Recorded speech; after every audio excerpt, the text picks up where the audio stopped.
Hello, everyone. How you doing? It's the weekend. We have made it to Friday. Yeah, hello, Mega Man. Also, hello to Jared Highham. I seen your chat before. I seen you there chat before you started. Hello, Chonka. What is up? I'm a little mad. Not gonna lie, I'm a little mad. Okay, so we're gonna rant a little more about Marathon, of course, because holy shit, that game is bad. But the thing I want to touch on before we do a little cursory yapping before before we get going, I had to delete the VOD. I had to delete the VOD of the Marathon stream. You wanna know why? I found out, okay, so you're playing Resident Evil 9. I hope you have fun with that, dude. But, oh yeah, hello back. But, okay, so I had to delete the VOD. It turns out, when I was trying to, the whole, time I was playing Marathon on that stream, I had no audio, right? I had no audio. I could hear it, but even though OBS was saying the audio was picking up, the audio was not picking up. So there was no audio. None of the OBS settings could fix it. There was a point where I brought up my sound settings, and because in Bungie's infinite wisdom, you can't game capture their games like Marathon and Destiny. You have to, you have to desktop capture. You have to film your whole fucking desktop. I brought up my system settings to try to fix the sound bug and saw that I flashed some real life information onto the screen. So I had to delete the VODs.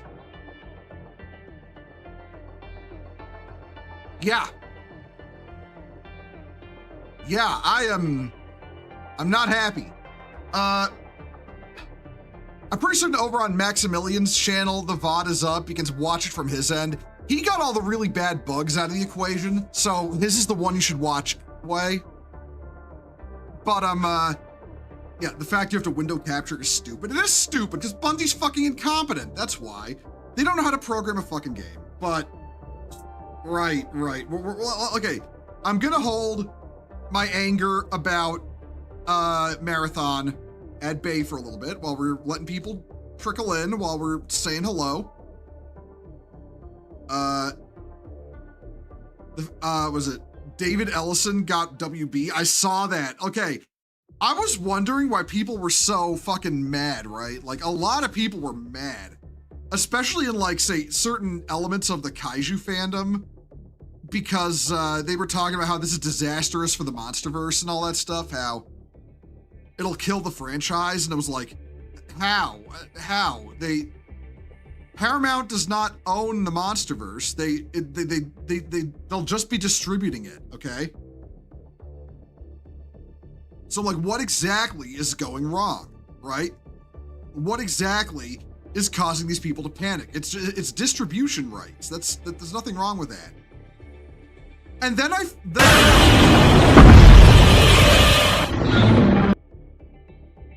Gingerblades.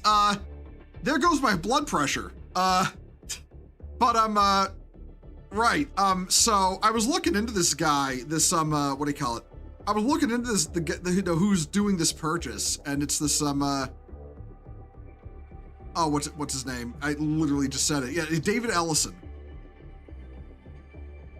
I was looking into it, and I got guided to just a freshly released Critical Drinker video about the purchase, and I watched it. So it turns out he was the guy who ran Skydance, and then he bought out Paramount in 2024, late 2024. And now in 2026, he's bought WB on top of that.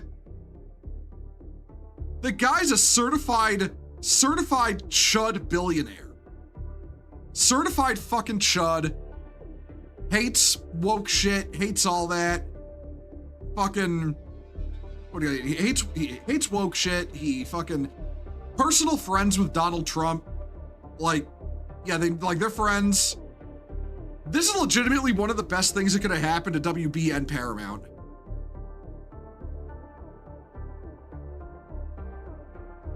Cause yeah, like, you still allowed Starfleet Academy? Okay, so here's the thing you gotta understand about the people making Star Trek right now. Like Kurtzman, I think his name is. He's the guy in charge. Kurtzman has basically a carte blanche contract to do whatever he wants with Star Trek without pushback. He has a contractual obligation to be allowed to do whatever he wants with Star Trek. It is like literally just like he has a license to put whatever bullshit he wants in Star Trek, and nobody can tell him otherwise. None of the higher ups, nothing. I saw Ellison getting blamed for the Halo show, but the Halo show came out in 2022. So yeah, that one was not on him.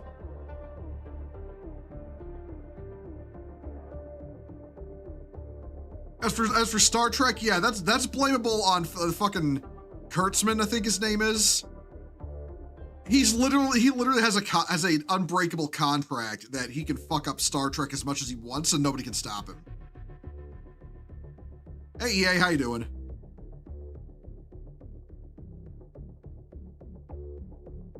Honestly, you're decently happy, but you won't care too much if nothing much happens, since alternative media exists like anime. Yeah, no, yeah, real. And Japan is, you know, pivoting away from wokeness at a rapid, even a continuously accelerating rate. They're not slowing down. They're speeding up. What do you miss? We're quick touching on the Paramount WB acquisition and how the guy who bought Paramount in 2024, like I said, certified right-wing chud billionaire. Like, unironically, he's gonna end up purging all the bad shit from Paramount. It is actually apparently up in the air that they're going to shelve Star Trek entirely for a while.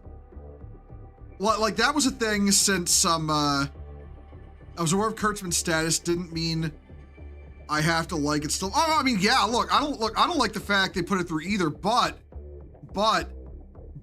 okay. Here's the thing though, with Star Trek, Starfleet Academy.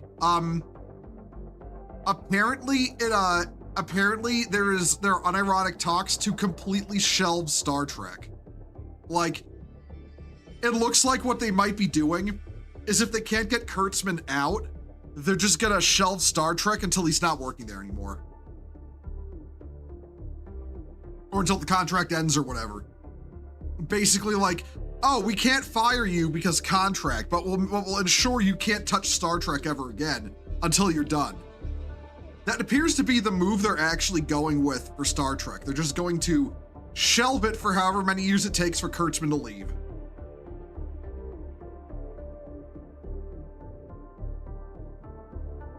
Which would be wonderful. Absolutely, it would be wonderful. Starfleet Academy is an abomination. It is actually just an abomination. It is art that I can certifiably say has no justification to exist. There is no artistic justification for Starfleet Academy. It is just an awful show. And frankly, and so I'm coming at this from the position where major mergers like this could shit where I eat.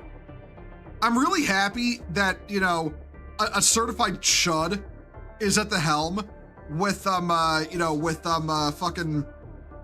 well, not at the helm. Okay, so Paramount does not own the Monsterverse. They don't own the American distribution rights for Godzilla. They don't own the American rights. They own the American distribution rights.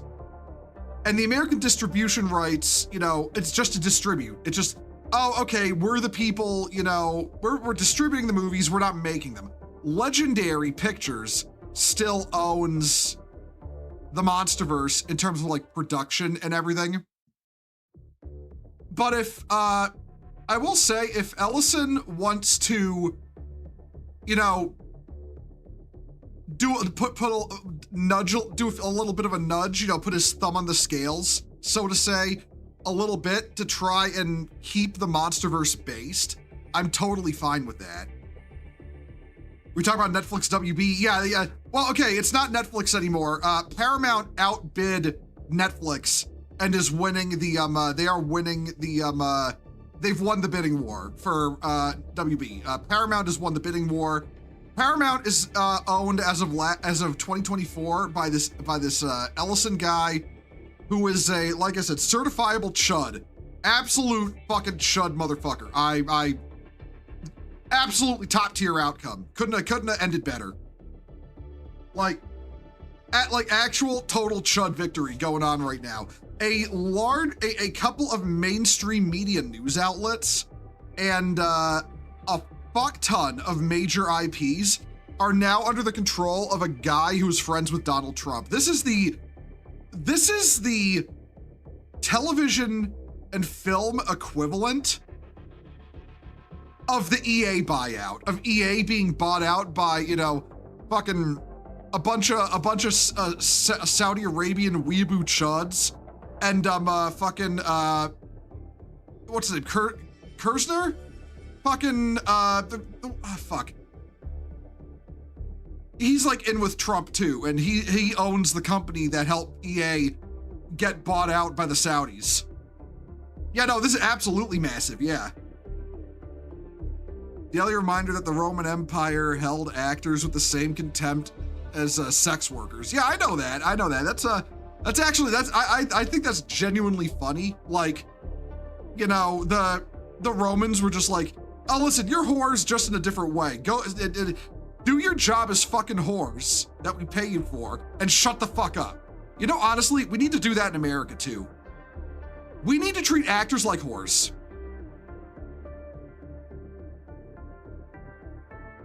Like we just need to do that. The world would be a better place if we told Mark Hamill, shut up, whore, every time he opened his stupid mouth.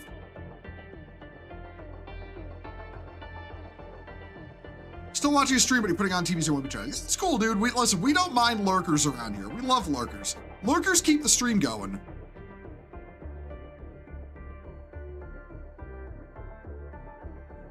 Should only be allowed to talk if they're reading from a script. I mean,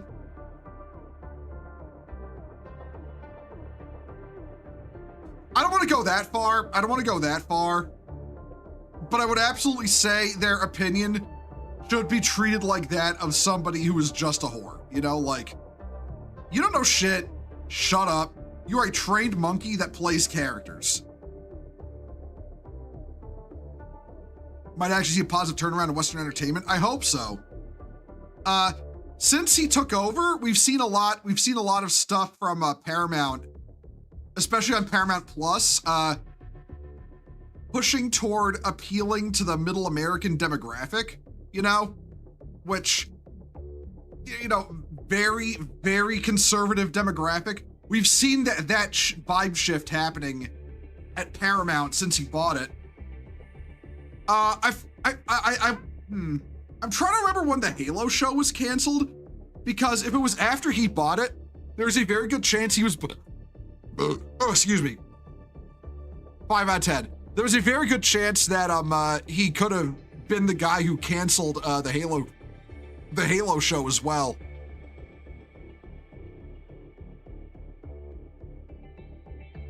Monkey would be better than at least 8 current actors. I agree. Wasn't it canceled like 2023? I don't remember actually. I know, okay, it came out in 2022. That's why Ellison's not blamable for it. Hold on, let me look this up. When was the Halo show canceled? It was canceled in March 2024. March 21st, 2024, it was canceled. Now let's look this up. When did Skydance buy Paramount?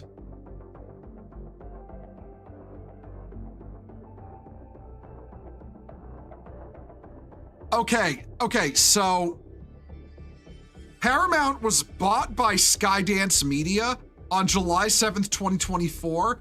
The Halo show was canceled in March. same year. So honestly, it wouldn't surprise me if they nixed the Halo show just because they knew, because they knew they were going to get bought out. It wouldn't surprise me if they nixed it just because they knew with Ellison in charge, it was going to get canceled anyway. That wouldn't surprise me, honestly. Still to hope in Disney is the guy who replaced Bob Iger is Josh DeMoro, and he's an Iger yes man. Listen, it's all going to depend on whether they want money or not. And I think Disney, ideologically, actually, I'm trying to remember, was it Iger they brought back because the other guy was the guy that replaced him originally was pushing wokeness? Or was it the other guy was getting rid of it and then they brought back Iger? I don't remember how that went. It's really all just going to depend on whether, Disney wants money or not. If they don't want money, they'll keep pushing wokeness. It's really that simple. And they can't afford to keep taking hits on the chin like that. Wonder what happens with the new Michael Bay Transformers movie. It would not surprise me at all if we go back to it would be really cool if they made this a direct sequel to Dark of the Moon. You could do a new human cast now, enough time has passed. Like, enough time has passed now, you could justify a new human cast, But continue the movie, continue from the trilogy, and actually continue, the Transformers films along the path they were going in Dark of the Moon. You could do that. That would be the wise move, honestly. That would be the wise move. As much as Transformers fans say otherwise, people love Michael Bay's Transformers trilogy.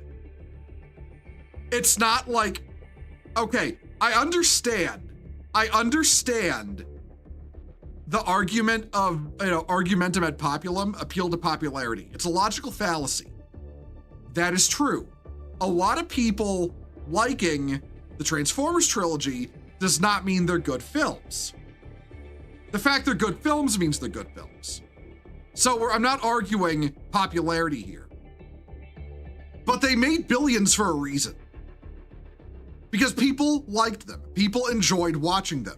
People don't flock to movies except for two reasons. They're popular or they're coasting off hype.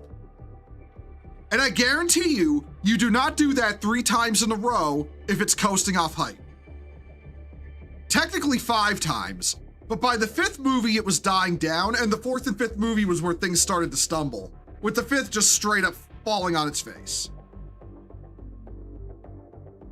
They could have Shia LaBeouf in it as an old version of his character with him being a member of the military. I don't know if they would or not. I don't know. I'm not 100% on LaBeouf's ability to get acting roles anymore. He's kind of torpedoed his career a little bit. The whole game of hide and seek he played with Paul kind of broke his mind. 2007 to Dark of the Moon is more beloved than the MCU at this point. Real. Fuck, the Monsterverse is more beloved than the MCU. Monsterverse is the only fucking cinematic universe in the West that's really still going at this point. Bay never wanted to do 4 and 5. He wanted to wrap it up at 3, and then Paramount, I want to say, pulled some contractual bullshit and put him in for 2 more with way less creative control. That's why he had way less say behind the casting, like why they casted fucking Katara from the Last Airbender movie as the female lead, and then had to rewrite it because she was way younger than the actor playing her boyfriend. So that's why they had to write in that bullshit with the fucking Romeo and Juliet laws to try and justify, an actress being paired up with an actor they'd already secured. Do I try any of the MechWarrior games? I do, actually. I play MechWarrior 5 frequently. I just haven't been playing it recently because a lot of the mods I like were broken by the Clan Invasion DLC. I want to actually put it back on the itinerary for streams next week. I don't know which day I'm gonna do it, but I want to put it back on. I also want to play more of Menace because I really love that game. But I don't want to I don't want to play it off stream because I started a game a playthrough. But I also don't want to, I don't want to play it off stream. But I also want to put Mech Warrior back on now that I got the mods figured out.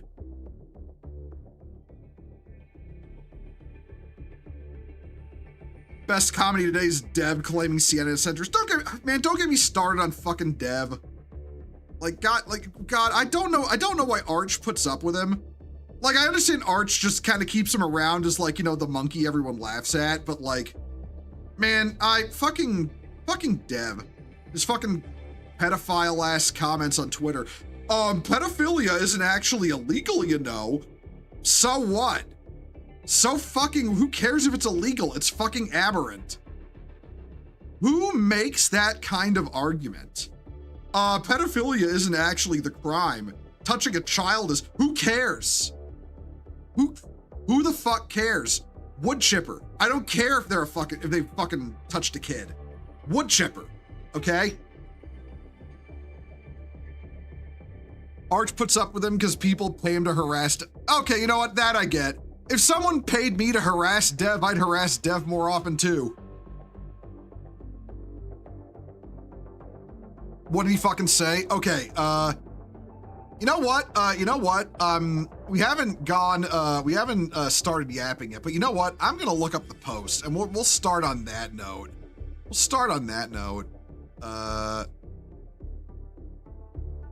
I just gotta scroll a bit to find it. I was planning on talking about it, and then I decided I wasn't gonna, because it's shitting on Dev is like kicking a retarded kid when he's down. But you know what? If they're gonna do this, fuck it. If you're gonna bring it up, fuck it. I will bring it up. Where was the original post?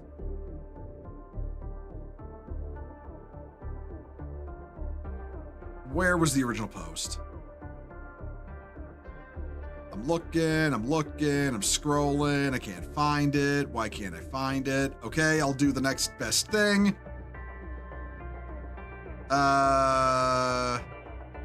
Me shitting on Matt Walsh. There we go.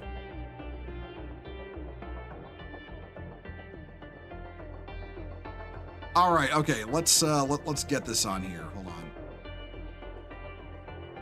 And let's get this on here, and with that we will transition over to the actual chatting. Let's see, and then we'll talk marathon second. This is gonna be quick. All right. Alrighty, everyone. Let's get the view screen out, and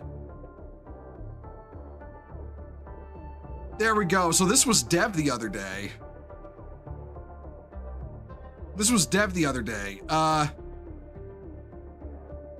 So basically, this is basically what Dev said, which is somebody points out that Chat GPT said pedophilia is a disorder, not a crime, and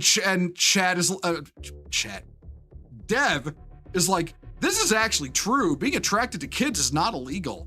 Acting on the attraction, that's the illegal part. Who says this? Who says that in such an actually kind of way? Like, Dev, fuck off. Fuck off. I'm gonna be completely on the level here.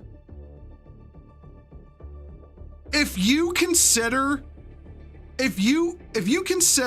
not acting on pedophilic urges while the person is being, if the person is a pedophile, not acting on urges, if you consider them not acting on urges acceptable, you are either a pedophile apologist or a pedophile yourself, and you're running intercept for them. It's that simple.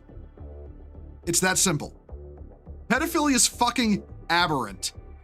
It is the devil's work. It is actually just evil. I don't care if a pedophile is not acting. They're a pedophile. They are not human the same way I am. They are not human the same way I am. They are animals. They are wild animals and it's just a matter of time before they strike and they should be dealt with.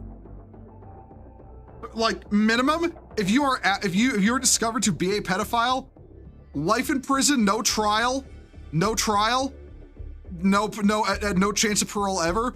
Just throw you in a cell, we'll throw you some fucking nutrient paste on occasion, you know? Enjoy your life. Enjoy your life. The other method is too expedient for a pedophile. I want him to rot. I want him to rot in a fucking hole, and we forget where the hole is.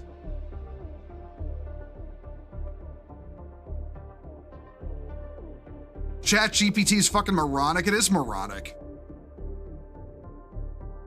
And but then, you know, so obviously, you know, Dev is all like, you know, why are you guys getting pissed off over this obvious truth, lol? Because you defended pedophiles, you fucking freak. You fucking freak of nature.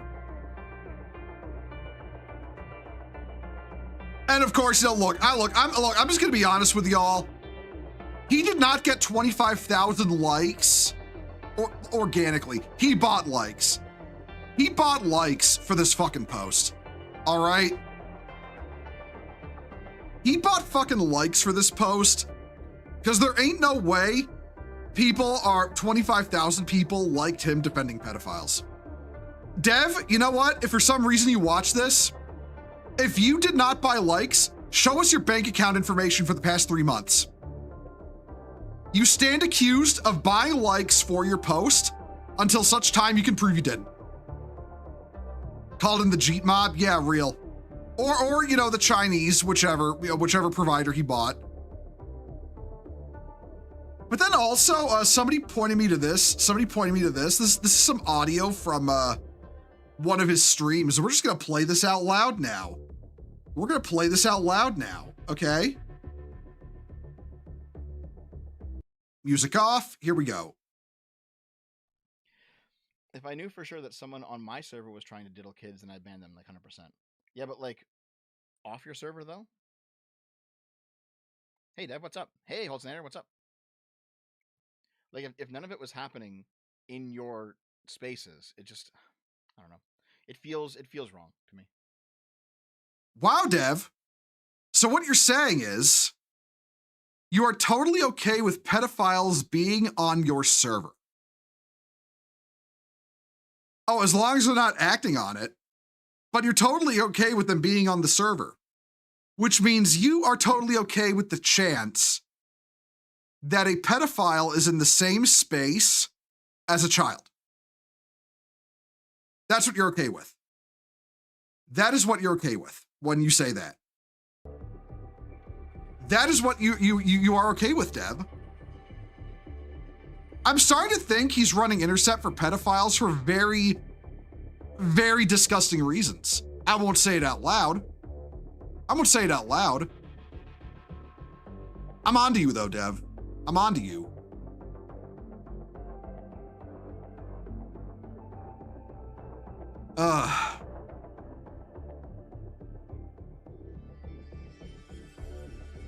He needs to see a psychologist. He needs to see a fucking... No, he needs to see a fucking judge to be thrown in a hole for defending pedophiles. Yeah, no, exactly. Search that motherfucker's hard drive.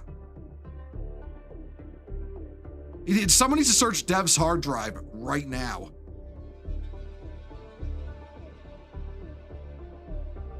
Apparently it's because Arch likes to pay people to abuse him live on stream.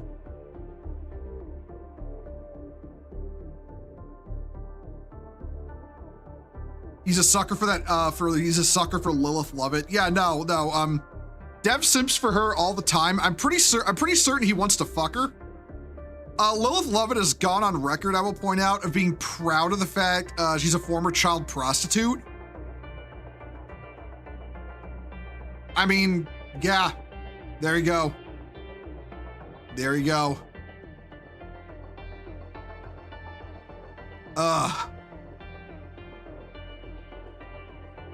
Who? Oh, Lilith Lovett is some internet fucking e-whore who, you know, Lilith Lovett is some internet e-whore who one time called me a pedophile because I said pedophile priests don't deserve to call themselves priests anymore and need to be sent to the wood chipper. Apparently, me wanting pedophile priests punished in the most extreme way possible for their crimes means I defended them because Lilith Lovett is a fucking idiot.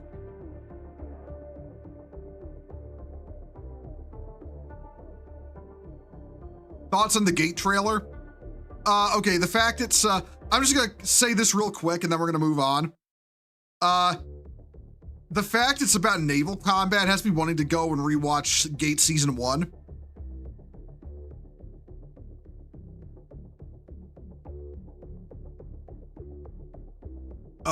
Okay. Enough about that topic, though. I want to talk about this fucking thing. This fucking game. This ugly fucking mug. Look, like...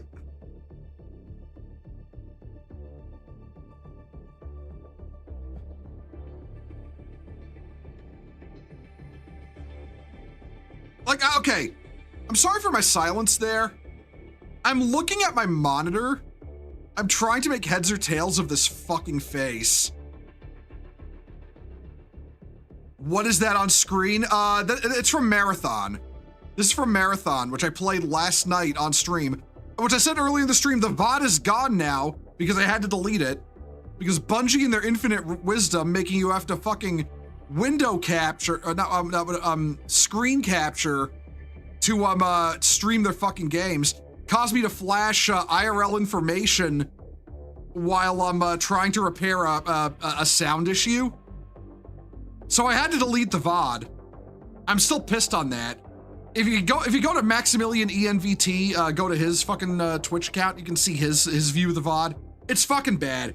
And this is the one you should honestly watch because he was the one who had all the fucking game-breaking bugs, like the sound being completely gone, keyboard and mouse not working. Marathon's a fucking disaster. And it's not fun. Like, it's not a fun game. Is that supposed to be male or female? I don't fucking know. Like, all the fucking, you know, characters are... So the game doesn't really do a good job of establishing a context at all. Like some colony ship called the Marathon is sent toward Tau Ceti, the Tau Ceti system, and then disappears en route, and then 100 years later shows back up over Tau Ceti, and like, apparently something bad happened there, and for some reason your character is a digital consciousness that's uploaded into a artificial body called a shell. And they have to run fucking extraction shooter missions to figure out the mystery of what happened on Tau Ceti 4, where the planet takes place. And it's like, the game delivers none of this context. You have to look it up outside the game. That's just Warframe? No, Warframe is actually fun. And has good design to it. Just play Warframe? Yeah, real. Listen. I'm waiting for fucking Eve Vanguard to come out later this year. I'm gonna play that if I want a sci-fi extraction shooter. I'll probably stick to Arena Breakout Infinite for PvP and Tarkov for PvE. Yeah, no, Marathon's fucking awful. It doesn't fucking work. Like it works, air quotes, if you're able to, you know, get the you know, fucking coin flip to see if the fucking your sound doesn't cut out or your fucking you know, your keyboard and mouse works, because so apparently these bugs with sound and the keyboard and mouse are these are apparently pre-alpha bugs that they don't know how to fix.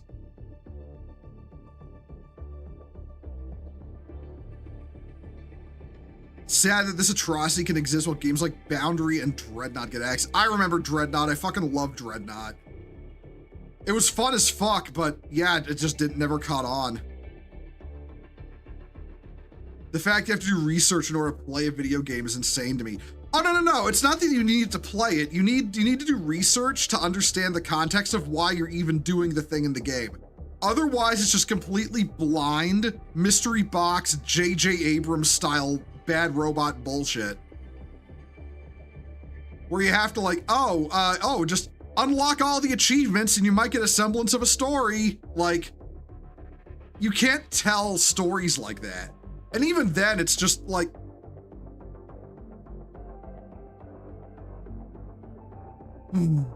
okay. It's like from fucking Destiny, all right? In the opening of, hold on, you know what? Maybe I can look this up, but I want to look this up. I want to see if I can find it, all right? Hold on, everyone. Oh, Destiny 1 speaker cutscene.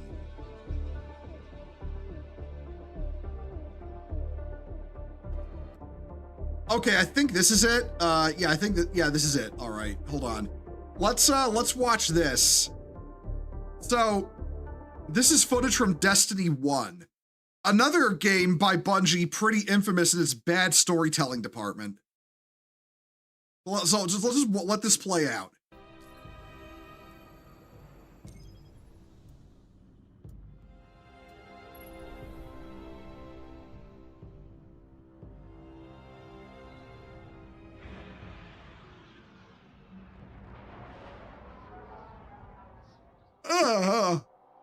I mean, having a Bungie game on screen is making me yawn.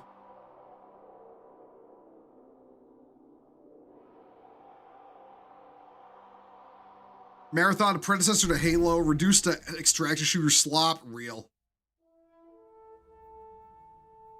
Okay, look, watch this absolutely incredible world building you're about to witness.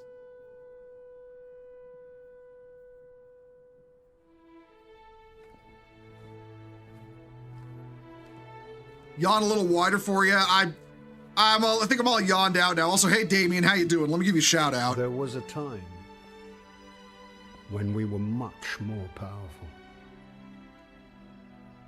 But that was long ago. Until it wakes and finds its voice, I am the one who speaks for the traveler. You must have no end of questions, Guardian. In its dying breath, the traveler created the ghosts to seek out those who can wield its light. How am I? I'm doing all right. I hope your teammates improve in Deadlock. Guardians to protect us and do what the traveler itself. Okay, here's the part that really kills me. What happened to it? I could tell you of the great battle centuries ago. How the traveler was crippled. I could tell you of the power of the darkness, its ancient enemy. There are many tales told throughout the city to frighten children. Lately, those tales have stopped. Now, the children are frightened anyway. That is all the context Destiny gave you about the stakes of the conflict. I could tell you of how the Traveler was wounded. I could tell you about the darkness. I could tell you of all the battles and everything, the reason you're here that you don't know, but I'm not gonna.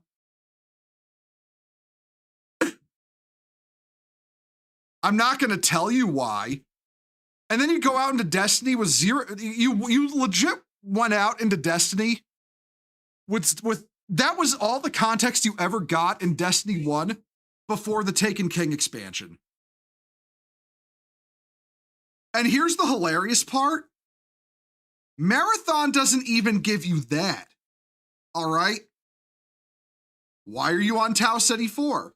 How did you get to Tau Ceti 4? Why are you fighting the government, the UESC? You know? Why are they opposed to you? It tells you nothing. You have zero context for what you're doing. And it's like, oh, hey, Unlock achievements, guys. Then you can get the story.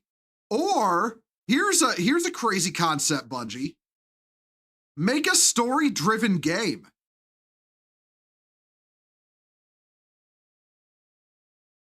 Make a story-driven game. Give us a reason to be invested in this world you've made. So, even in an extraction shooter, you need a story. You need some kind of framework to ground what's going on in the mind of the player.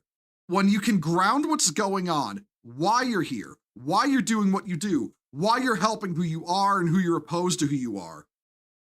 Once you have all that processed in the mind of the player, you can hook them into wanting more. Because now there's a raison d'etre for doing the thing they're doing in the game. Believe it or not, you need context to get a player, narrative context to get a player invested in a video game.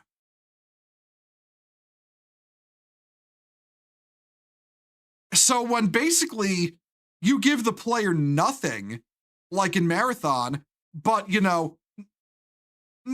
all Marathon is fucking like vibes and aesthetics. It has no real world building and no real narrative. And that cannot hook people. Bungie was awesome in the story department back when they had the Halo IP. Yeah, I don't know what the fuck happened to Bungie other than obviously the wrong people got put in charge and the brain drain was real. But real talk, nah, man, there's no saving Bungie. Like seriously, this whole thing with Marathon is just I've ranted about so the game is buggy, right? Game is buggy. The game is buggy. We have that part down. The story sucks. We have that part down. Gameplay. All right? Gameplay. The gameplay sucks. It is literally just reskin Destiny. Fucking hell. First of all, let me close this. Okay. Y'all get to stare at this thing again for a while. Hold on. Let me find some stuff. Marathon machine gun. Neat. Let me see if I can find some of the machine gun designs. Okay, here's the thing. So the fucking what do you call it? There you go. The John, this guy. Okay. Do you see the you see the soldier guy here, the fucking John Marathon motherfucker there in the middle? He's just a Titan. He's just a Titan from Destiny, right down to the same fucking melee animations. Okay? He is just a Titan from Destiny. I'm trying to find a picture of one of the machine gun items from Destiny. From God, I'm getting him confused in my head. From fucking one of the machine guns from Marathon, because the fucking okay, hold on, I think I found something. Because he's even the fucking assets for some of the guns are just lifted from Destiny. It is literally just fucking it is just Destiny guns. Okay, there, right there. Right, okay, I found a video. Okay. Do you see that design with the square bullets going into the gun? That is an asset flip from Destiny. That is an asset flip from Destiny. A lot of the animations are asset flips. A lot of the gun parts are asset flips. What do you call it? A lot of the guns are also asset flips, up to and including their basic design. Your 3-shot burst rifles are bullpups, in the fucking pulse rifles in Destiny. At the very least, it looks like they went a little more original with the with the what do you call it? The auto guns. Some of them use a new reload animation, but a lot of them are just a lot of the like the pulse rifles and some of the assault rifles too are asset flips from Destiny, like clearly. Like they're using the same animation and they're like putting a basic fucking skeleton over the weapon. Copy paste galore. Yeah, real. Yeah, that's it. It's copy pasting assets. And and yeah, I mean, this machine gun, that is just a machine gun from Destiny. Like it's got the same fucking belt, like ammo belt. It's got the same fucking, basic structure. They just turned it into cubes and fucking like textured the cubes. It wouldn't surprise me if the reason everything looks so like fucking cube-like is because it's easier to design and easier to program. Or and implement into a game. They can do it quicker. So they can asset flip a lot of the same stuff, tune the animations to it, and and there you go. Because I'm fully convinced they just cut an extraction shooter mode out of Destiny and turned it into Marathon. And having played it, I'm fully convinced that that's what was happening. Because fuck me, man. This game is bad. And really, if you're already playing Destiny, you have zero reason to play Marathon because the core feel of the game, of the gunplay and everything is just Destiny. They're the same game. And it's balanced like it's meant to be a PvE co-op game and not a PvPvE extraction shooter. Like the waves of mobs you will fight, like the mobs are like the waves of them, how tough they are to kill, like their hit points, their damage. It's designed to be played by people as a PvE co-op game. And then they basically threw in the extraction shooter element to where you fight other players. Like that's what it feels like. I would not be surprised if this was meant to be like if this was meant to be a Destiny expansion or something that they turned into an extraction shooter, and this shit would have been like the zone they added, and then they just glossed over it with easy to make, easy bake assets that are all cubic looking and everything, and cubic monotone colors, single colors, like neons and stuff. Very easy to set up and texture, and then just ship on the quick. That would not surprise me at all. It would also explain why fucking Bungie decided to do the whole Star Wars expansion thing, because it wouldn't surprise me if everything after, they did the expansion where the 9 show up. It wouldn't surprise me if the expansion after that was supposed to be this. So they did the Star Wars thing instead for Destiny. And now they're completely out of developed content because they just indefinitely shelved updates for Destiny as well. Gaming brutalism, real. And it's kind of a thing too with the design for, I'll be completely honest. I said this on stream. I don't think the designs for Marathon's world would be bad in a different context. I feel like if you were making a very deliberately kind of corporate, ugly kind of cyberpunk game, it could look good. It could fit that really well. But you slapped the name Marathon on it. And when people hear Marathon, they have very specific expectations of what Marathon looks like. Because Marathon does not look like this. It does not look like this. The old Marathon games had a very specific art style all their own. Well, let me see if I can find some original art for Marathon. Okay.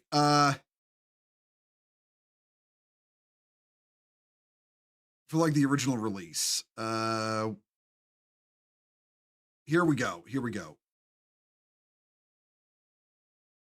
This is art for the original Marathon.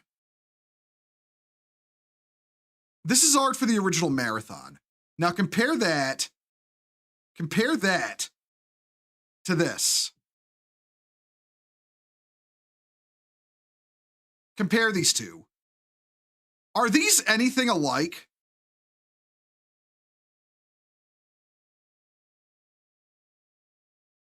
Of course they're not. I like legitimately, I believe that they just slapped the marathon name on this game to try and like get, you know, old school marathon fans in to, you know, buy it, and failed utterly because those fans are not going to play an extraction shooter. And yeah, the original marathon game was the original marathon was a fucking like, you know, very grimdark military sci-fi kind of game. It wasn't, you know, whatever the fuck this is. Oh, hi, Trent Roberts. Thank you for the super chat. Thank you for the $7 super chat. Did you hear the news that Dan Simmons, the author of the Hyperion books, passed away from a stroke today? I heard that. Yes, that's very unfortunate. That's very unfortunate. But hey, you know what? Listen, he's at rest now. He's in a better place. That's the most I can say about it. That's the most I can. That's the most I can say about that. But you know what? It, like I said, I praying for his soul, you know, and his family, and all that. Yeah, fucking rip a legend, man. But yeah. On that note, that's all I have to say about fucking Marathon. It's shit. It's just shit. Don't buy it. Don't fucking buy it. It's awful. It is an awful game, and Bungie does not deserve your money. If you have the opportunity to give it a bad review, give it a bad review. Give it a bad review. Bully Bungie about this. It's actually awful.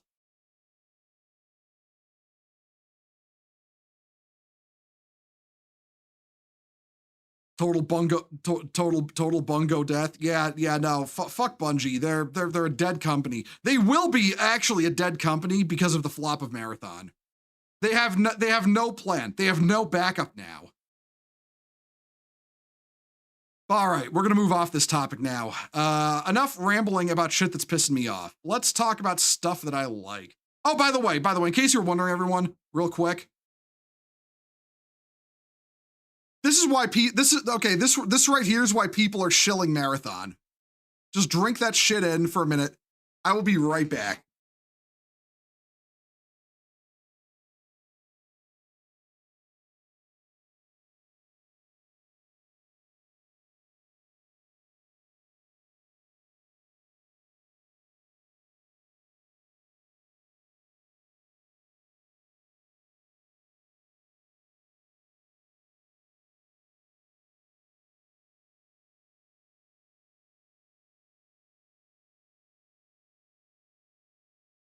Okay, I'm back. Yeah, no, like legit, they're just paying people $11 an hour to say Marathon is good. Yep.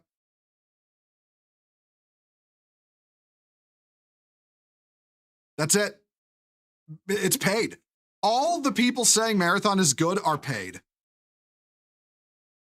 Welcome to yeah. All right, yeah. I just thought I'd slap that steaming log on the table real quick.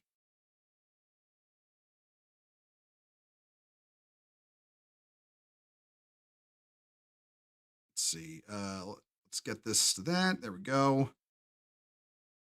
Close these out. Paid shills? Yeah, real. Okay, we're gonna wait to start the video until the ad break is over. But we're gonna wait till the ad break's over on Twitch to start the Battletech video. Okay. For those who came here for Battletech, we're now getting into Battletech. We're gonna be okay. I'll describe the video when it's over. Make sure everybody on Twitch gets it. I don't want to leave Twitch out. I don't want to start the video with an ad break up. That'd be dickish of me. I wish I could have the ad breaks shorter, but pre-roll ads are unironically bad for your stream. And 3 minutes is the minimum you have to set that shit. like 3 minutes or really short but really often, which is really fucking obnoxious. So yeah, I'd rather go for one annoyingly long ad break.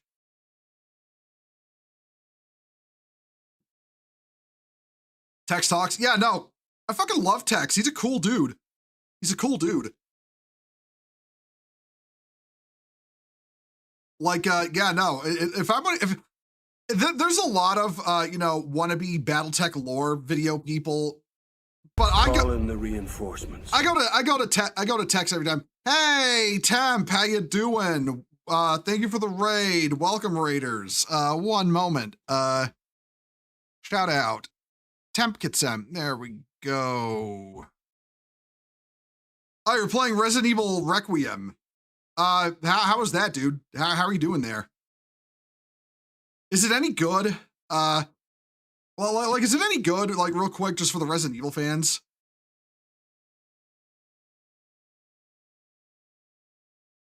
How am I liking them? I've seen a bunch of them before, but I want to go over this because call signs, check in.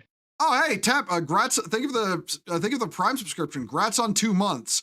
Woo. Yes, I agree. I am in full agreement there. Yeah, thank you. Yeah, thank you for the subscription, dude, and thank you for the raid. Yeah, how was the Resident of Evil? Is the Resident still evil? I figure we could get this out of the way before, we start the lore video. So, Bo, more good news. Another age verification bill, this time in Virginia, bites the dust way more, gets stricken down. Good. Listen, I don't want minors on the fucking internet, but I don't want the internet destroyed using that as an excuse. If I find out there's a fucking minor on my server, I'm just banning them. So, yeah, no. If you're under 18 and on my server, seriously, get the fuck out. You don't belong. You don't belong. If I catch you, your ass is banned and you're never getting back in, okay? It's very good. It runs like a dream. The story is great so far. The horror section is slow and methodical, while the action section with Leon is intense, chaotic, and fun as hell. But I'm horrible at horror, so I ended up to stream a little early to let my brain reset. The horror section is messing with me. Okay, well, that's good to know. I'm glad it's a good game. But okay, you know what? The ad break is over on the Twitch end of things. So here we go, everyone. We're continuing with where we left off last week, watching Battletech lore videos, and the one we're gonna do now is it's called The Mackie, The Rise of the Battlemech. It is it's the story of basically how Battlemechs came to be in the Battletech setting. Basically how mechs got invented.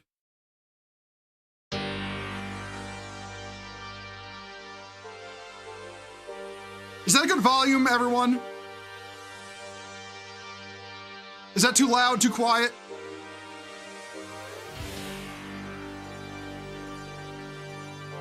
I love the music they do for Texas videos, the 80s style music.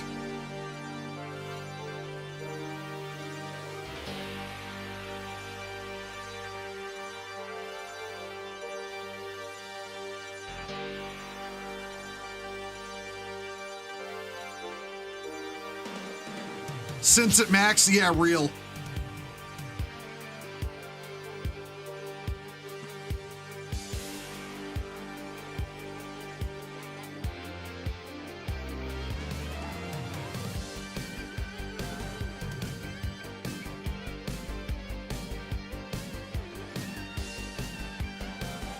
You know what? This is making me. This is making me want to do. This is making me want to do when I put MechWarrior 5 back on the the stream itinerary next week. I want to have like 80 synth music playing while playing it.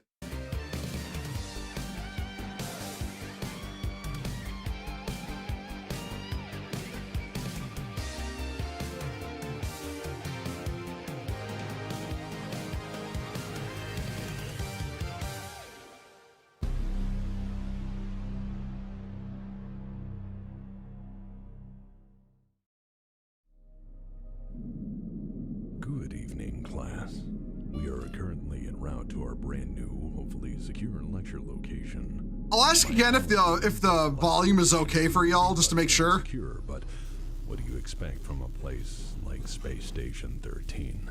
Who the hell would stop at Space Station 13, though? Seriously. Hold on. And I welcome you on board so long as you... Hold on. Super chat. Thank you for the $5 super chat. You should try the old MechWarrior 4 and expansions, along with MW3, also Battletech 3060, mod for 2018 game. Check out the old cartoon from back then. Well, okay, but first of all, Austin Montenegro, thank you for the $5 super chat. MechWarrior 4 was the first one I ever played back in the late 90s. I played the demo of MechWarrior 3 on PlayStation. I never played the game proper, though, unfortunately. I've played the 3062 mod. I wanted to reinstall Battletech and then, to reinstall that mod. And then I found out apparently the creator of the 3062 mod pushed it into straight up alternate universe territory with like the Star League being still around and shit. Like, that's not why I wanted to play your mod, you fucking idiot.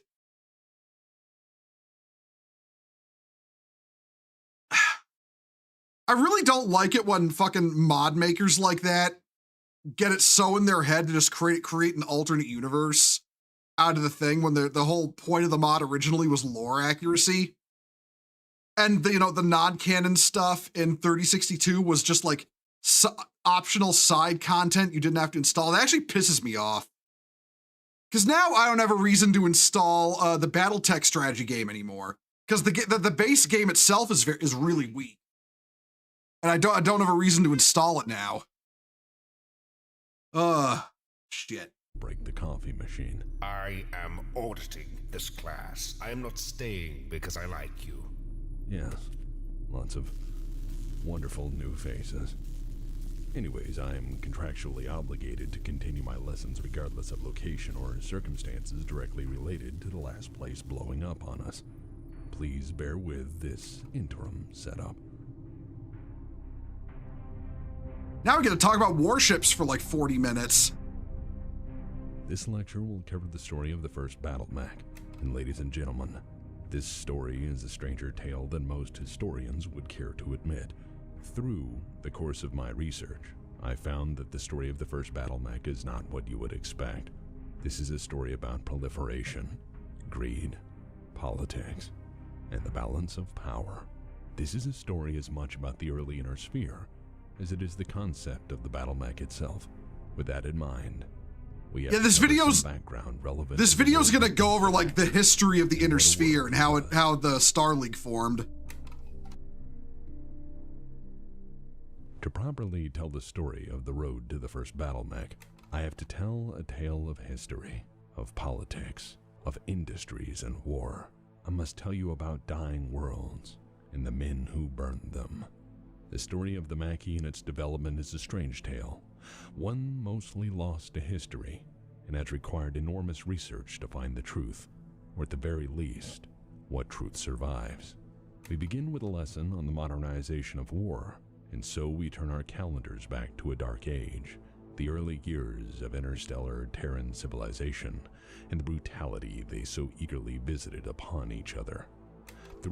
I want to point out, the reason I like watching Tex's videos is because when you're doing a lore video on a setting, you don't need to go this hard, but he goes this hard anyway, and I respect the hell out of that. Throughout human history, the conduct of war has significantly evolved through advances in technology. This has had an unmistakable effect on the nature of war itself, where once wars... You love old Battletech art? Yeah, no, the old art is peak. With indecisive outcome. I do like the newer art too, though, but the older art had a certain vibe to it that can't be matched. Well, for the most part.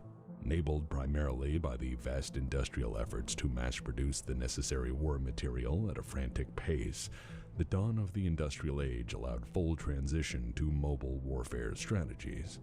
However, this had the unintended consequence of turning war from a continental pursuit into a global one.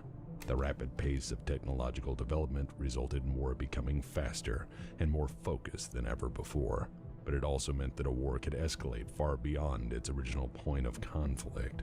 Further, the efficiency of warfighting meant Like 4th and that 3rd nations' edition entire 40K, industries yeah, real. could be turned toward Love the conflict, art from that era. allowing belligerents to destroy each other on a scale previously unthinkable. Where once war was focused on a narrow front, it soon became a global effort.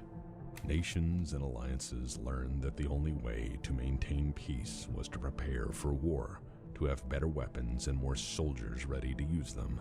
And when war came, the only hope for a lasting peace was to absolutely obliterate your opponent in the shortest time possible. In that ancient era, mankind learned that victory often went to those who had the force projection power to access any battle space put before them, and the will to apply it in full measure. When mankind took to the stars, war soon followed. Conflict over territory, influence, resources, and even abstract notions such as honor soon forged a new age of war. For 150 years, the states of what would become the Inner Sphere waged ceaseless conflict for worlds and all the riches and resources they contained. The reasons in casus belli for many of these early Inner Sphere conflicts are hard to find, as ultimately all that has survived the centuries are either agreed upon lies or distinctly biased points of view. Interpretations of history aside, I believe we can agree on. Also, I love the starfighter. I love the fighter design in Battletech as well. Conflict is often And the warship design. More certain though, It's is that when humanity first waged war. It's kind of sad to me that, you know, war, like spaceborne combat in Battletech is so rarely between the actual warships and more between just, you know, upgunned fucking, you know, mech transports. Because the space combat aspect of Battletech is fascinating. And there was even a, you know, a plugin for the original game called Battle Space that let you, you know, control the, you know, the aerospace fighters and the warships. That's probably never gonna ever get a video game though, and I don't think anyone actually plays it. So rip. Among the stars, and now faced with a tremendously vast battle space problem, they looked for any advantage they could find. First among those advantages would be the development and construction of FTL-capable warships. Warships gave the major powers of the early Inner Sphere a near limitless ability to project power, and from that the ability to direct their armies where they pleased. In peacetime, a warship was a mode of connectivity with the greater galactic community, a safeguard of trade and vested commercial interests. For context in Battletech, a warship is any jump-capable ship with a I want to call it, it's like a micro KF drive, like a smaller sized KF drive. So, you know, a warship is basically any ship with one of those that is also armed, while any ship with a regular KF drive and no weapons except a couple of defensive weapons is a jump ship. Like that's like a compact. Thank you, not micro, compact. Yeah, that's the definition between the two. A reminder of legitimate power and jackboot for any who dared break away from recognized so-called legitimate state authority. In war, however, a warship was the ultimate weapons platform. In such roles, a warship could jump to a system, burn toward a target, annihilate all opposition, glass the defenses, and patiently drop nukes on anything that resembled enemy forces with absolute impunity. Given the lack of FDL communication in this era, a warship was the ultimate in first strike options. A warship could easily make inroads into enemy territory and hold it from anything save other warships. Once friendly armies had landed, warships would often stay on hand to provide orbital support by the goddamn megaton. The primacy of the warship resulted in war turning into a balancing point of who could build, utilize, and maintain the largest war fleets while defending their own borders against enemy incursions. Where any sane leader in this timeline would have put everything they had into FTL communications, detection, signals intelligence, and similar strategic investments. Yeah, they hadn't invented the FTL communication yet at this point. Well, they were a proven technology. And new technology has a tendency to be supremely expensive and occasionally not work. And so, every nation with a vested interest in the stars needed warships. Every nation with the means built them. Every nation without those means is now a mere memory in the legends of history. And so, the warship rush was the greatest arms race of its time. To fall behind in this contest of arms was to risk certain doom as a nation. Without warships, a nation was a theory. With warships, a nation was a fact.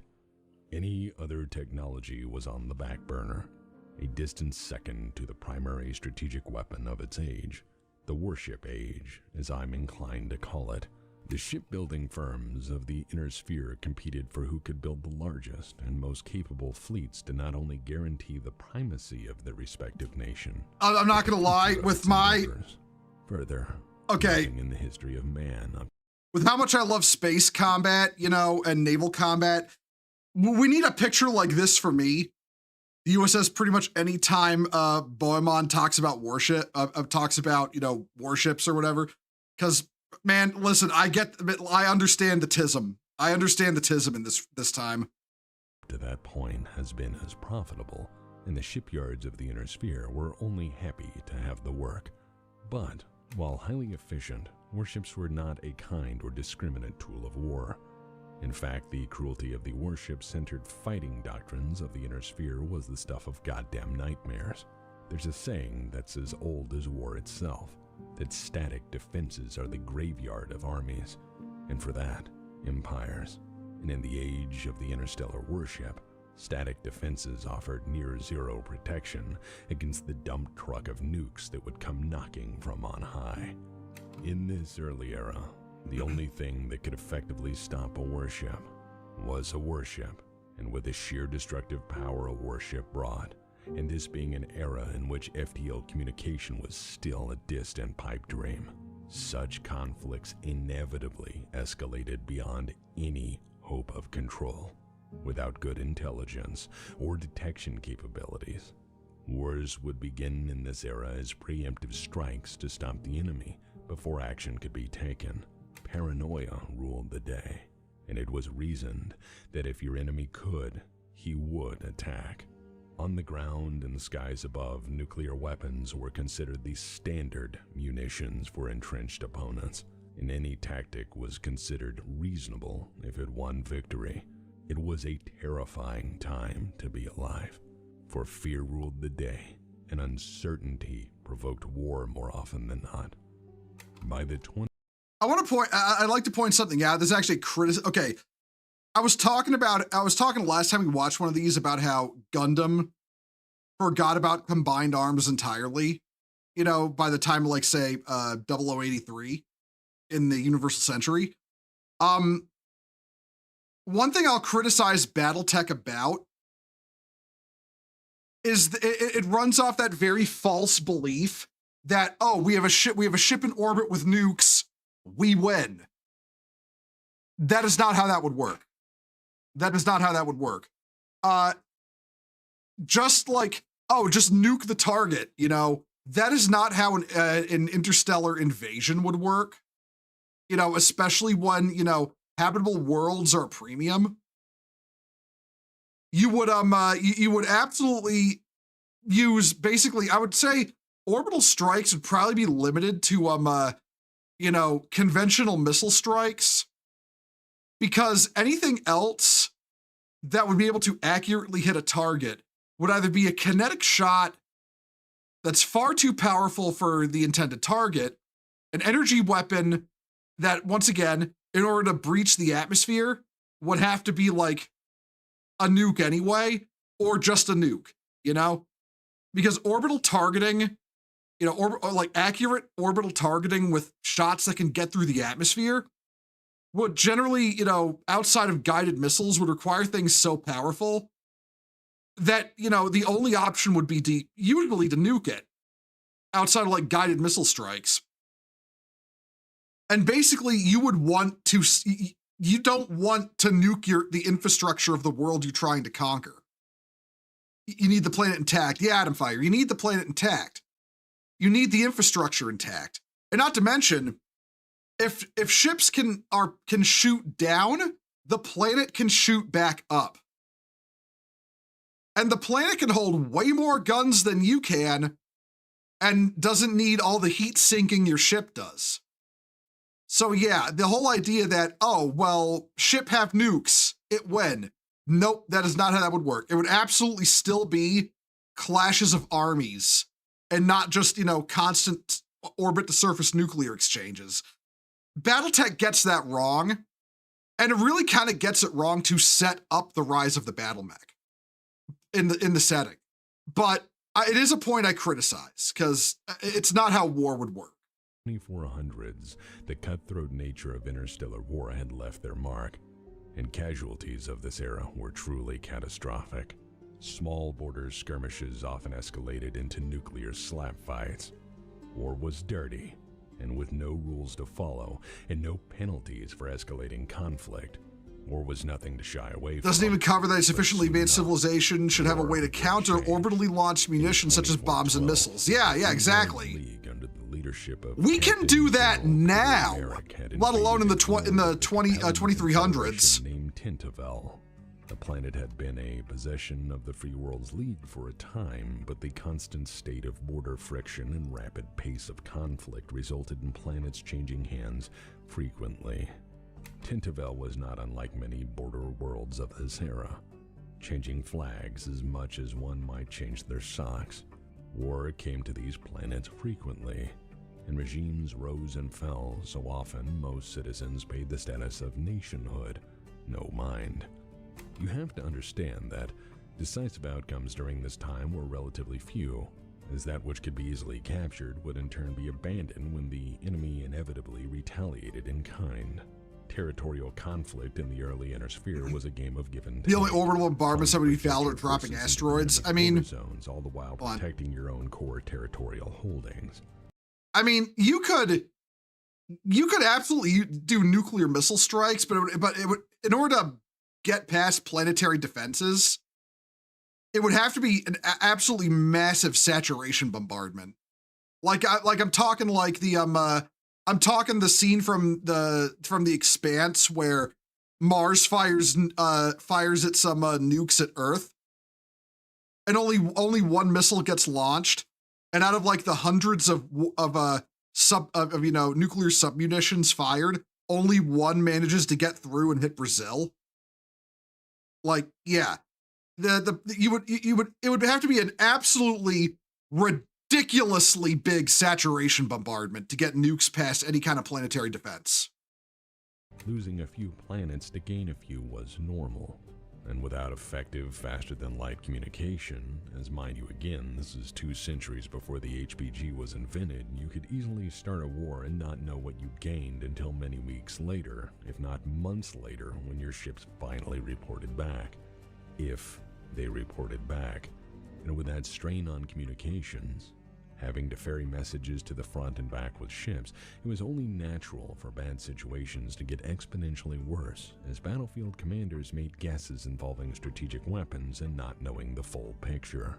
The story of Tintavel would turn out to be something extraordinary, though, and ultimately a turning point in history.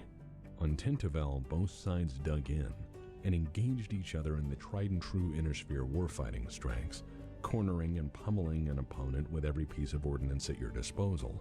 The Capellans refused to give ground, and the Free Worlds League refused to stop attacking. With no restrictions on warfare, nor warfighting rules or limitations of engagement dictated in any meaningful way. Of course the Capellans used nukes immediately. Control of the situation, the escalation of that conflict was guaranteed.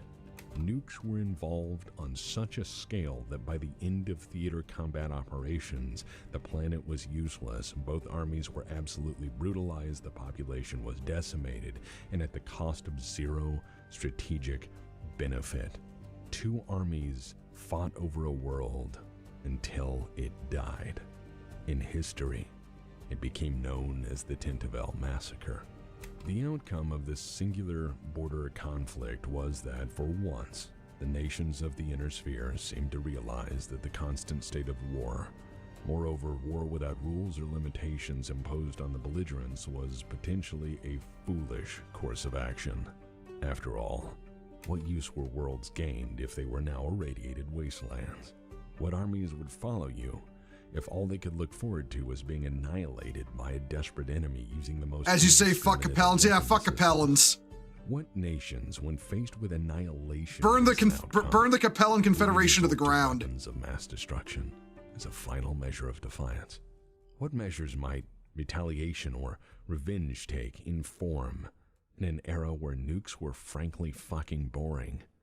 The summer of 2412 will go down in history, not because of what transpired on a battlefield, but what came after it. The summer of 2412 is memorable as a turning point in interstellar warfighting philosophy. The greatest fear shared by the great houses of the Inner Sphere was that war needed to change before events such as the Tentavel massacre became normalized, trivialized, and repeated. The summer of 2412 is the first time the great houses realized that they were playing God with very dangerous toys, and that if they didn't agree to some basic rules, they might not have much of an Inner Sphere left. A meeting was called between the great powers to address and potentially fix the situation as best they could. You see, personally, I think just, because I'm critical of the whole they would just nuke each other thing. I also think it would take like way less than 150 years for them to realize, hey, maybe we need some kind of restriction on warfare, because, yeah. It feels a bit grimder. I do think it's neat, though. I do think it's a neat history. In what would be called the Ares Conventions, the rules and governance of war were debated, amended, and firmly established in language that all could understand. At 320 pages, consisting of 6 articles, 18 appendices, and numerous clauses governing every aspect of warfare, the Ares Conventions forbade indiscriminate application of weapons of mass destruction. In theory, this would prevent massacres. In reality, well, we'll get to that. 8 of the 10 delegates signed the Ares Conventions on June 13, 2412. The delegation itself was a representation of every major power of the Inner Sphere and periphery. The articles and appendices define the rules and conduct of war in an interstellar age for the very first time. Included in the document were definitions of combat forces, from reserve infantry components to aerospace assets. It's basically the space conflict as being between uniformed combatants, and what even constituted. It's basically the space Geneva Convention. Don't nuke each other, you know? A document that would determine what war was to be, and more importantly, what was expressly forbidden. The language was plain to all parties and expressed the hope that future conflict wouldn't burn worlds like Tentavel every time both sides failed to gain the upper hand. And while most certainly noble in spirit, the document was met with skepticism from the very beginning. Firstly, there was the issue that 2 of the invited delegates refused to sign. The Taurian Concordat's response to the convention was abstaining to vote or participate in any meaningful way. This wasn't just because they're dicks, which they certainly can be. I love the Taurians. Because the Concordat often looks at the doings of the Inner Sphere with what amounts to healthy skepticism. Understandable. As eternal outsiders to everything Inner Sphere, they see themselves as a member of the periphery, and that the Inner Sphere's ambitions were, if anything, interested in the periphery as a target, not a partner. This was compounded further as the Concordat was distrustful of Capellans, who had engineered the conference in the first damn place. The Taurians judged Capellans to be ultimately untrustworthy on the basis of their conduct in this. Accurate assessment of the Capellans. They're not trustworthy. God bless Space Texas. Yeah, agreed. God bless Space Texas. They knew what was up. Far, and with good reason. The Capellans had conducted massacres on a similar, if not greater scale to Tentavel in fighting the Concordat prior to the convention being called. The Taurians feared that the Capellans would do so again, with or without paperwork saying it was against the rules. The other abstention was notable in its astute perception of history up to that point. The United Hindu Collective, then a notable power in the galactic south, had no interest in warfare whatsoever. Largely peaceful, they were deeply concerned that by giving war rules, the Inner Sphere would only trivialize. So they're the Saint Kingdom from Gundam Wing, but Buddhist. Existed as a standard of conflict resolution. Their warning and concerns were prophetic as the convention accomplished just that. War now had rules that most powers agreed to, and with that in mind, they quickly prepared themselves to wage precisely that kind of war. After all, conflict was now not only legal, but it came with a handy-dandy rulebook. But it wasn't all bad. The conventions did ultimately make war a safer business for combatants and nations caught in the crossfire, but at the cost of normalizing conflict as a means by which to solve disputes. Between the signatories of the document, the practice of conflict guidelines as established by the Ares Conventions ensured a far lower rate of overall casualties, especially among the civilian population. I want to point out, this is one of the reasons why, what he's talking about right now is one of the reasons why mutually assured destruction and the fact that America doesn't really have a peer nuclear threat anymore, either, from Russia or China. It's one of those reasons why, like, the specter of mutually assured destruction is kept around. Because if people, like, if Russia revealed the pitiful state of their nuclear arsenal, we'd probably just invade them. We would probably just invade them and blow them up completely, Like, the presence of nuclear weapons for, like, mutually assured destruction prevents not just nuclear war, but pretty much invasions and, warfare on the scale of World War II from happening in modern times. Because if an invasion like that is answered with, spawn points for the sun, you're not going to do it anymore. And that's why warfare in the post-World War II era was largely about, like, proxy wars or, was it proxy wars, like fighting what was effectively like the spread of communism rather than, say, the source, because the source had nukes and so did we, and we didn't want to nuke each other, into oblivion. So if suddenly, like, say, nukes went away, you'd see a rise in warfare between first and second world nations, because suddenly they know they can't nuke each other and they can just get away with invasions. It's also why Superman 4 was kind of a stupid movie with Superman I'm just going to get rid of nukes, like there wouldn't be massive political backlash from that. As it turns out, indiscriminate strategic bombing being outlawed somewhat lowers the rate at which planets burn. And I know it's rather obvious to us in retrospect, but you must keep in mind that anything repeated on a long enough scale becomes normalized. Did I watch the video? I did. With the Ares Conventions in place, at least legally speaking. We didn't watch it here, but yeah, I did watch it. To bend or break an enemy's resolve, they had to go down and visit hell upon them in person. War also now had observers, more or less referees to the great game, who would impartially as possible observe the outcome and grant rulings on what was and was not a violation.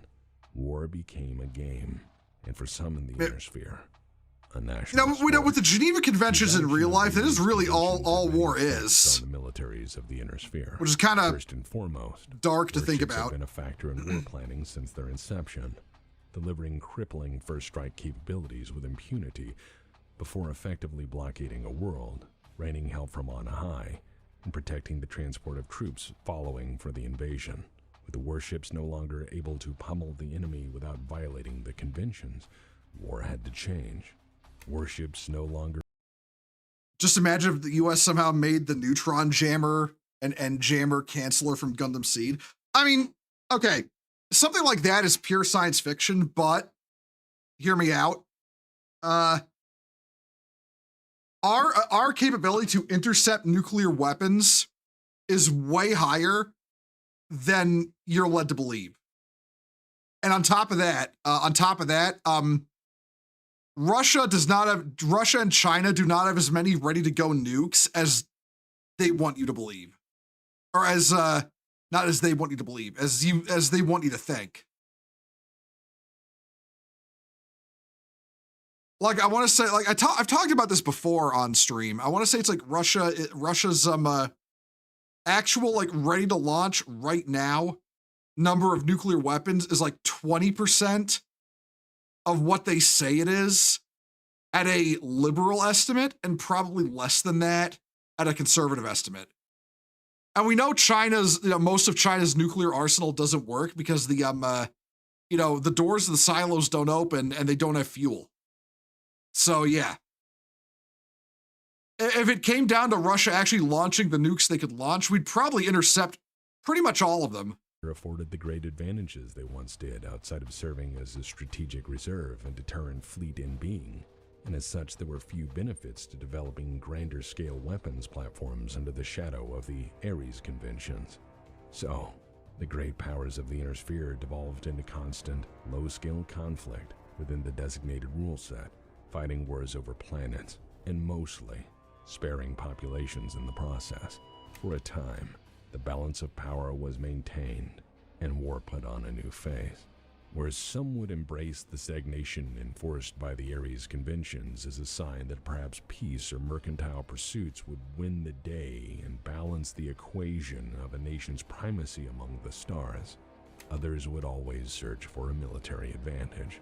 And there is an ancient Terran saying related to that: beware the military-industrial complex.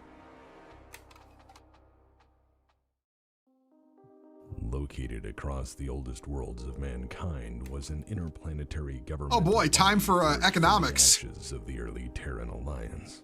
This nation was called the Terran hegemony. It was a nation that saw itself not only as the birthplace of humanity, but as the beacon of human civilization and first among equals. It was from there humanity took to the stars, and ever since, it has been the hub of human civilization. The oldest and accordingly most developed worlds of the Inner Sphere had a substantial advantage in technology and industrial base, where other nations built outward. The hegemony remained mostly interested in developing what territory they had, rather than contest the other powers for unproven worlds and resources. To maintain their place among the great powers over many generations, the Director Generals of the Terran hegemony deflect everything with Space Force. I mean, right now, Space Force is primarily about, like, satellite related stuff.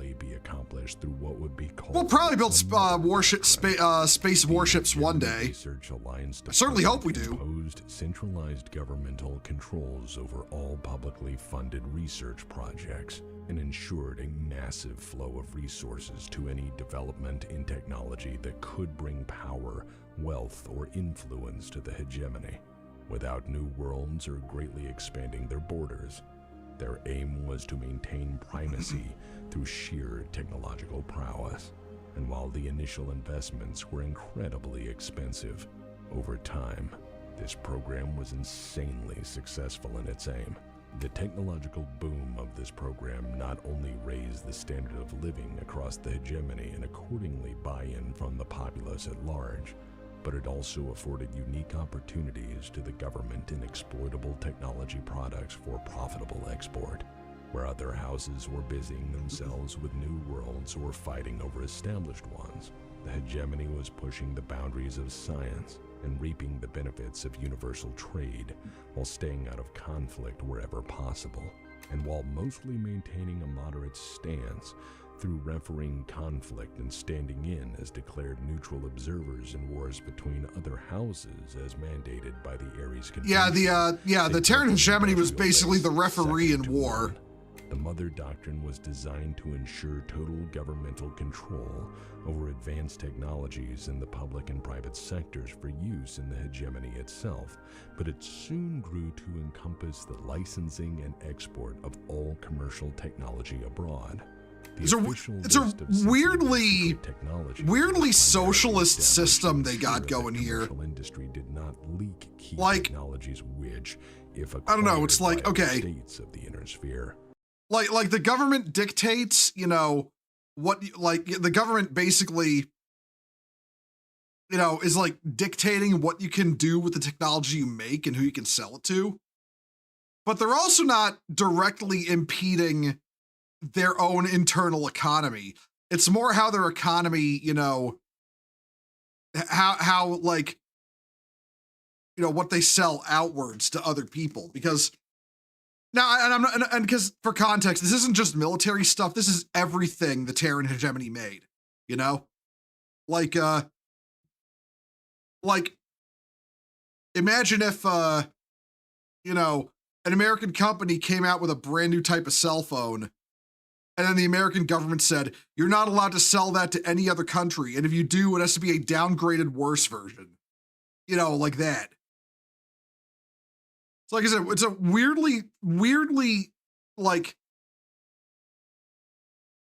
it's weirdly socialist insofar as the government is telling businesses what they can't, who they can't sell to, but at the same time allowing the free, you know, otherwise allowing the free market to still exist in the Terran hegemony. Could potentially act to diminish the great power of the Terran hegemony. Further, by selectively allowing these technologies to be licensed and produced elsewhere, the research and development efforts of the hegemony brought tremendous wealth to the government and any corporation who played along. Through economic forces alone, the Terran hegemony had established a means of control over the inner sphere.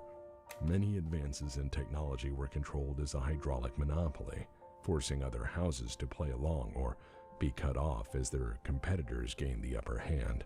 The great houses could either buy in, play nice, and gain access to the latest tech, or be blacklisted and have to develop their own from scratch at enormous cost. Seeing as the other great houses were already involved in trying to make substantial territorial gains at any cost, the prospect of dumping enormous revenue into R&D was less appealing than simply buying what they needed from a mostly impartial, mostly neutral observer. Though not all were pleased. Oh, so it's like Canada, okay. It's like Canada, you know?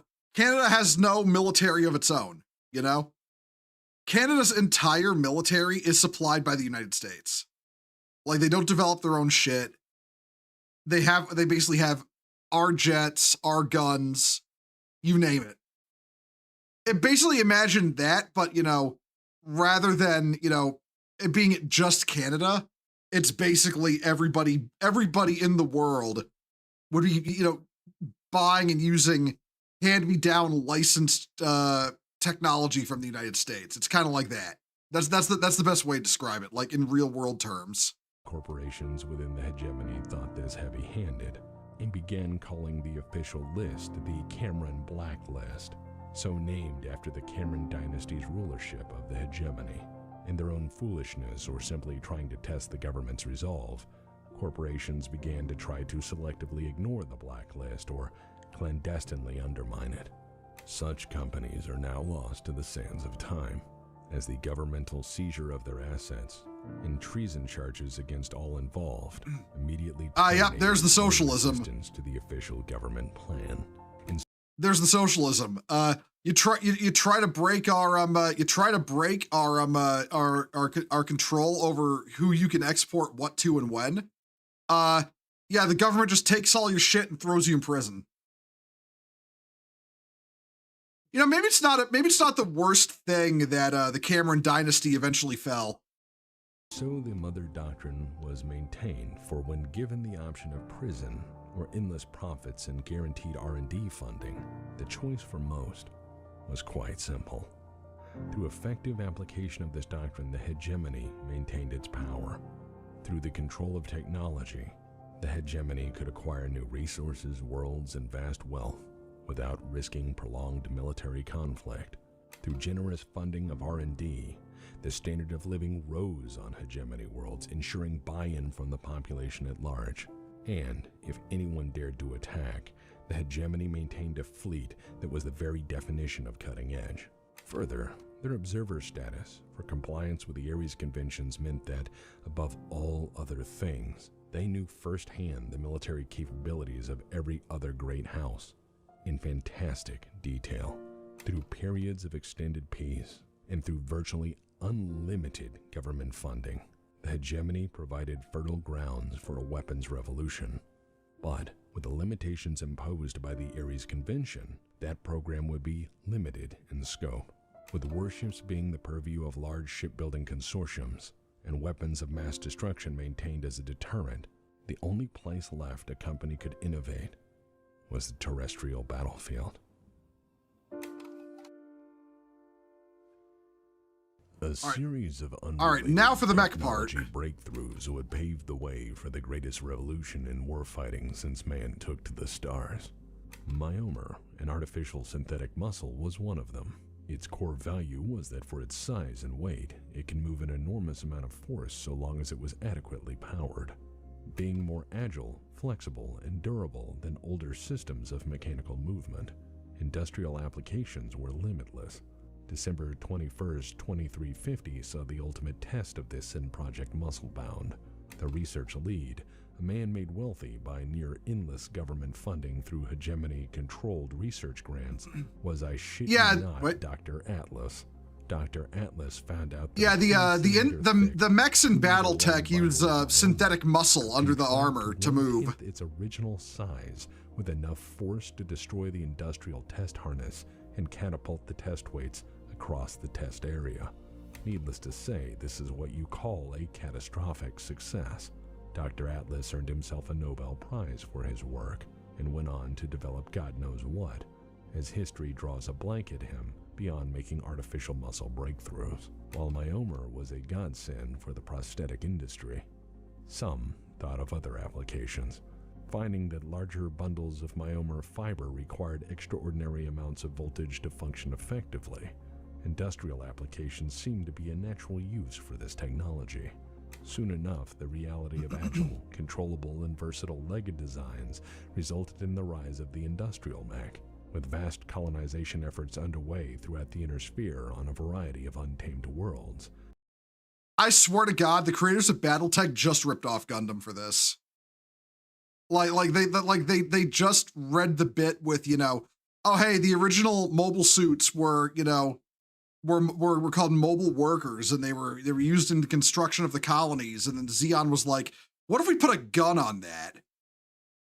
And yeah, I swear to God, they just ripped that off. It's worth noting, as much as I do like Battletech, the creators of it had a dim view of the anime they copied from. I want to say one of the guys just straight up thought, like, one of his motivations for creating Battletech was just straight up like, Macross sucked. Macross sucked. It was too weird and weeby. I could do something better, As much as I like Battletech, I'm not a fan of that kind of design inspiration. The very disrespectful toward the Japanese kind of thing. I don't like that. Any industrial vehicle design which enabled rapid mobility across uneven, if not outright hostile terrain, was of tremendous benefit. Where tracked vehicles would bog down or slide, an industrial mech could climb, and quickly so. Where wheeled vehicles found rocky terrain impassable but at a crawl, the industrial mech could go in easily. And like many new and useful technologies of this time, it was rapidly funded and perfected by the hegemony. One such company who made them was lowly Scobell Mech Works. They found significant STY-SE Starslayer best Star League mech. I'm a fan of the old-fashioned Marauder. That's my fave. Hey TLA, how you doing? Once blessed by the government to do so, but they saw greater profits. I'm doing all right. The possibilities of working for the growing military industrial. It was a bit more than that. Mobile workers used to have power cables attached to them to provide power. Yeah, I remember. Yeah, that bit. It was mobile workers and the Minotsky Ionesco microfusion reactor that really did it, because they shoved the fusion reactor in the mobile workers. Complex, and the fat stacks of money that come with it. This is only one of the advanced technologies that the hegemony had funded. Two others would prove key in the coming weapons revolution.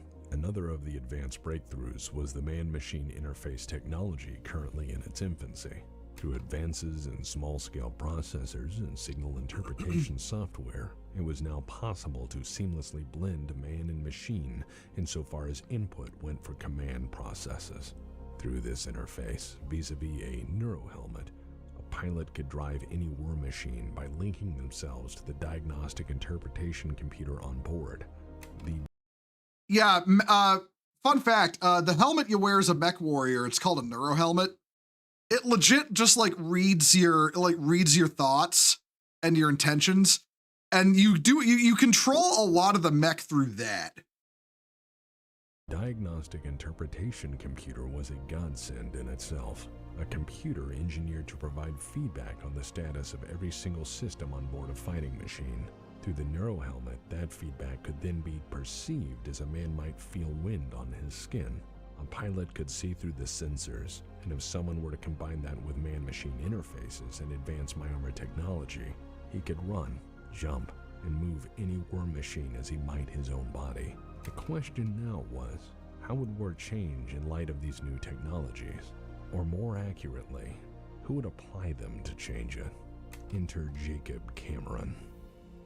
What a fucking character. Director General Jacob Cameron was the son of Richard Cameron.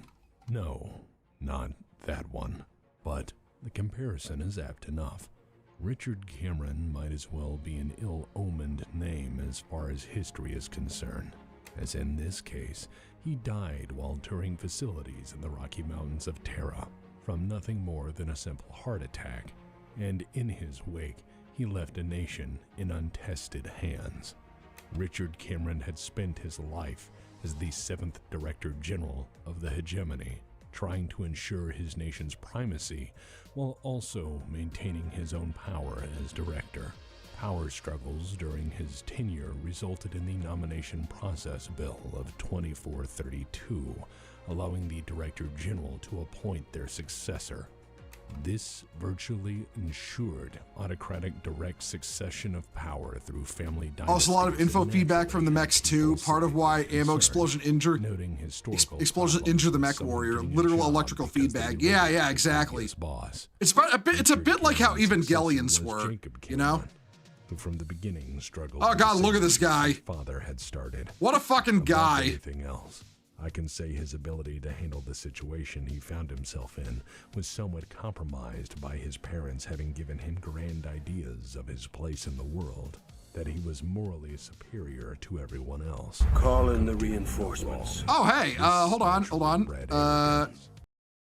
Zancudo Brave, thank you for the raid. Welcome, Raiders. How you doing? For those who don't know who I am. Oh, hold on. Another one. I see it.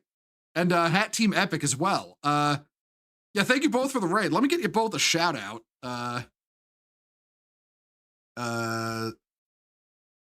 Shout out to you, Zancudo.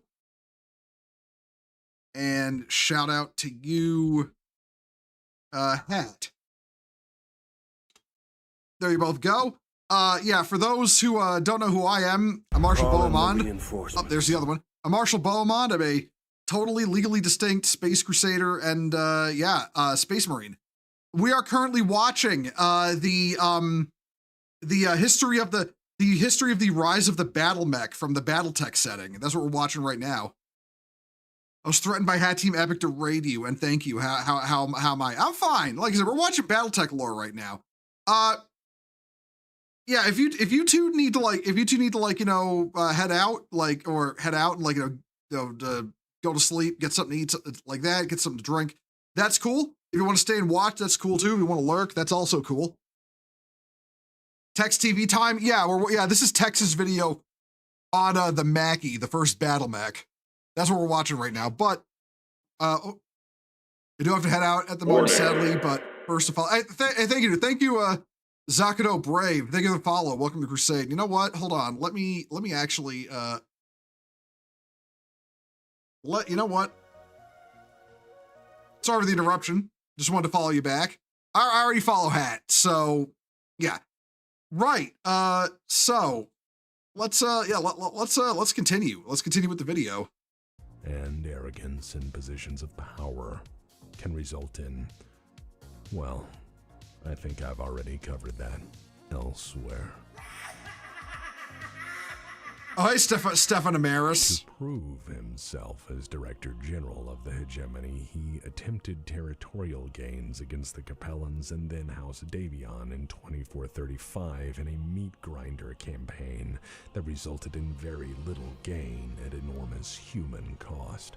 This made him rather unpopular at home, as he was the appointed successor to House Cameron and had, so far, demonstrated that his leadership resulted in meaningless death. To salve his own hurt ego and prove that House Cameron was truly worthy of its vested authority, he appealed to the public to drum up support. What he found was that anti-Cameron movements had solidified. I love this dude's character design. But then again, it's the glasses, honestly. The glasses in the bad fashion sense. Not all leaders are photogenic. In short, he attempted to better his nation, and in an impulsive gamble, he found that he was precisely the thing to unify it against him. In the aftermath of 2435, he needed something desperately to change the balance of power in his favor. He needed something to make his nation first among equals in perpetuity and cement his own legacy in history as a truly great leader. And through his control of the Terran hegemony, through his wounded ego, through his want to be remembered, is where the Maquis truly begins. Up to this point, the path to the Maquis was in part slowly made from the advanced technology research conducted by the Terran hegemony's research directives and endless governmental grants. Myomers, advanced gyros, advanced weapons, man-machine interfaces, and most importantly, the absolute want of an unproven politician to rise above his peers culminated in perhaps one of the most expensive, strange, and, quote, revolutionary, end quote, weapons projects the Innersphere has ever seen. To be fair, the mobile work. Hold on. Myomer presented as a means. To be fair, the mobile worker line is from Origin. The main timeline just developed the MS-01 Crabman Z1X. Okay, well, the thing is, the thing with that, Jared, is that the, what do you call it? If it's animated, it's primary canon. And the Origin OVA, you know, is basically the official canon version of, the lead up to Gundam. Of movement for fighting war machines, over 20 production firms, all deeply in the pocket and good graces of the Terran hegemony, labored for many decades in secrecy to apply it and other tech breakthroughs to weapons projects. For 90 years, a consortium labored to figure out the next revolution in armored mobile warfare. Sorry, everyone. And for 90 years, they struggled. Partially because what they were doing was ill-defined. After all, they were told to do research and development and make either breakthroughs to directly benefit the nation or resources to sell. They were paid to do research and development with an ill-defined goal in mind. They were not directed to develop and deliver any one thing in particular, and so it was largely an aimless creative process. In project management, this process is known as project creep, scope creep, kitchen sink syndrome, or more commonly, as a goddamn waste of time. Secondly, it's like Bungie developing a video game. With endless research funding, they could build whatever they wanted. Being mindful that this was money that may dry up when the job is done meant that they could and really should take their time. But hey, that's just my opinion. By February 5th, 2349, the combined consortiums united behind the chief manufacturer of Scobell Mechworks. Okay, we have an ad up right now on Twitch, so I'm going to pause it real quick. I'm going to go AFK real quick. I'll be right back. We'll continue when the ad break is over. So yeah, I will be right back.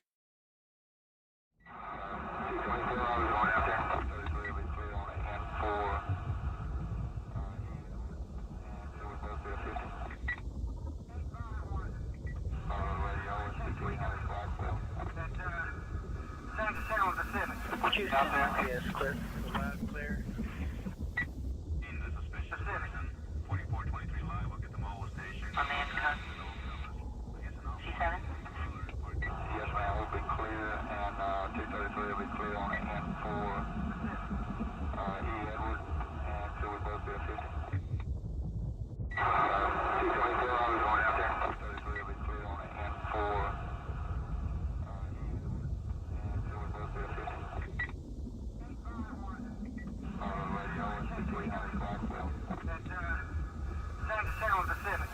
Out there. Yes, clear. Loud, clear. In the suspicious citizen. 4423 live. We'll get them all to station. On the intercom. C7. Yes, ma'am. We'll be clear, and 233 will be clear on hand for E. Edward, and so we both be a 50. 224, I was going out there. 233 will be clear on hand for E. Edward, and so we both be a 50. Radio is between us, Blackwell. That's 97 Pacific. Out there. Yes, clear. Loud, clear. In the suspicious citizen. 4423 live. We'll get them all to station. On the intercom. C7. Yes, ma'am. We'll be clear, and 233 will be clear on hand for E. Edward, and so we both be a 50. 224, I was going out there. 233 will be clear on hand for E. Edward, and so we both be a 50. Radio is between us, Blackwell. That's 97 Pacific. Out there. Yes, clear. Loud, clear. In the suspicious citizen. 4423. Okay, ad break will be up in 20 seconds. We're just gonna wait. We're just gonna wait for it to end. Yeah, I know he's keeping the AFK screen up longer than we need it. Right, so at 10 seconds, 8, 6, 5, and okay, ad break over. Right. We had the video on pause. I went to AFK real quick while the ads were up on Twitch. So we're gonna continue from here. As they had something to show, or rather, well, test. But first they had needed a pilot. The question is, what kind of person would climb into an unproven weapon system requiring unknown skills, and then succeed at all costs in what promised to be the most important, if not most expensive, weapons test of a generation, if not the century? Well, somebody like Charles Kincaid. Charles was the scion of a wealthy and influential family. The Kincaids were officially the Dukes of Bremond and Brundage, places now ultimately of such low import that my research returned nothing of their official status in all known historical context. This is basically where the whole thing with mech warriors being like knights comes from, by the way. Potential test pilots and screened through a Level C SERE or SEER trial in Wyoming Territory on Terra. SEER, that is to say, survival, evasion, resistance, and escape training, is arduous in the extreme. This trial in particular was certainly so very much more, as it would be in part the basis to select the best possible candidate for the classified Mackey project. The exercise should have been difficult enough, but was made far more difficult when it was infiltrated by a Capellan agent intent on killing everyone else. It's always the fucking Capellans. Precise details are Listen. hazy, but what is known is that Kincaid killed the agent. All Capellans and always a Capellan, okay? A resilient survivor. Or, this is the story we're told, and a man was chosen because he was politically connected. Ultimately, that's a gut feeling. But my I like to stick to the part where he had to kill a Capellan, because the Capellans would just do that. In the numerous weapons firms attached to the project and enjoyed being a known person in the Cameron court. Further details are... It's worth pointing out, by the way, the Civil War in clan space, after they arrived there, was also caused by Capellans. Difficult to find, but what most people remember Charles Kincaid for is that without any embellishment whatsoever, he can be credited as being the first mech warrior. It was near Yakima, an old city on Terra located on the North American continent, that would see the first successful weapons test of the Mackey. We do know that the test was a success. From available records, the following facts are certain. On one end of the test range were 4 ancient Merkava tanks fitted with remote controls. Man, they're still using the Merkava that far in the future? Of a near century of technological breakthroughs, dozens of advanced weapon systems trying to work together, and the hopes and dreams of 20 megacorps trying to strike it rich. It was a weapon system designed by the best, the brightest, and piloted by the well-to-do, and now pushed into the testing phase by a singularly desperate political leader. I cannot fathom what they hoped through all their efforts to produce, but I do know its name. It was called the Mackie, and on its poorly built shoulders rode the future. From the start, the pilot had some difficulties. In his eagerness, or perhaps fully realizing the power at his command, he nearly destroyed the umbilicals during power-up and maneuvering tests.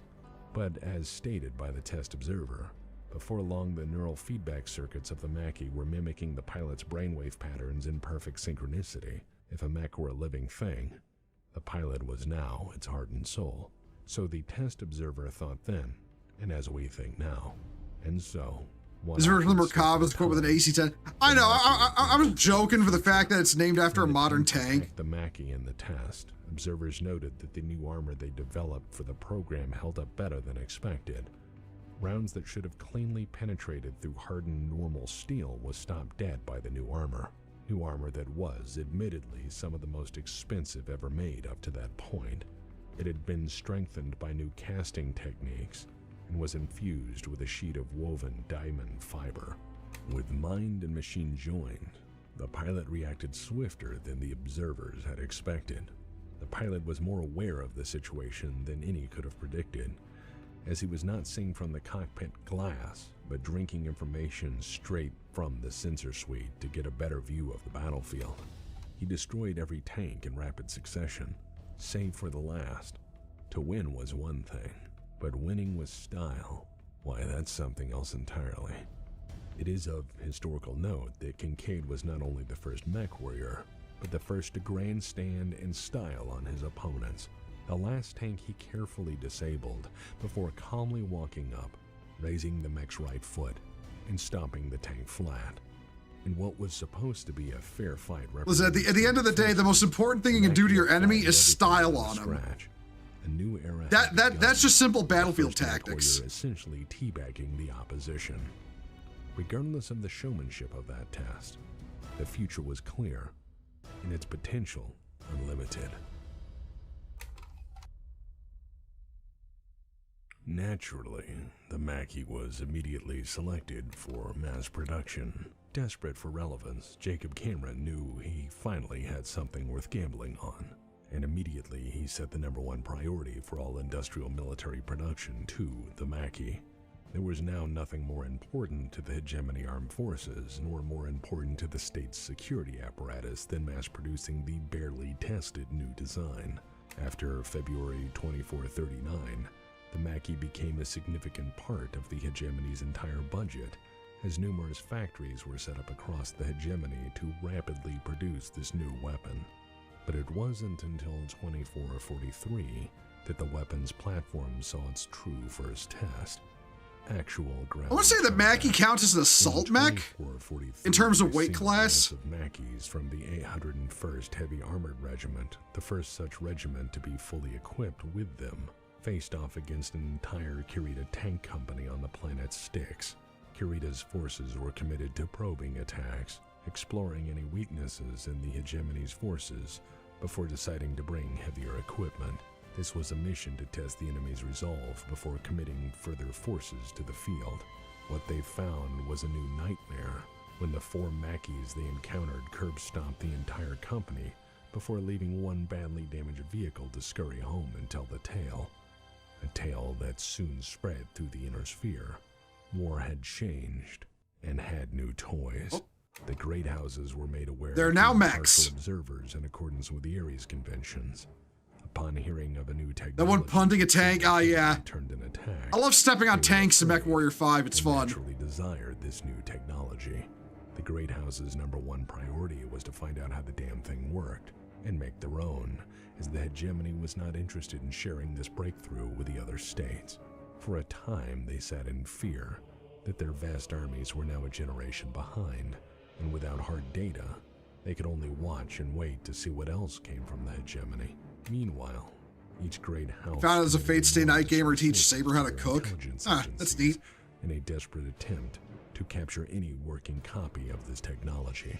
And After trying and failing numerous I can't imagine. times, Yeah, she's very the good Mackey's at it. It's blueprints Saber. and technological information necessary to produce all major She's components British were after all. finally stolen by the Lyran Commonwealth in February of 2455. Immediately, reverse engineering efforts proceeded at a breakneck pace.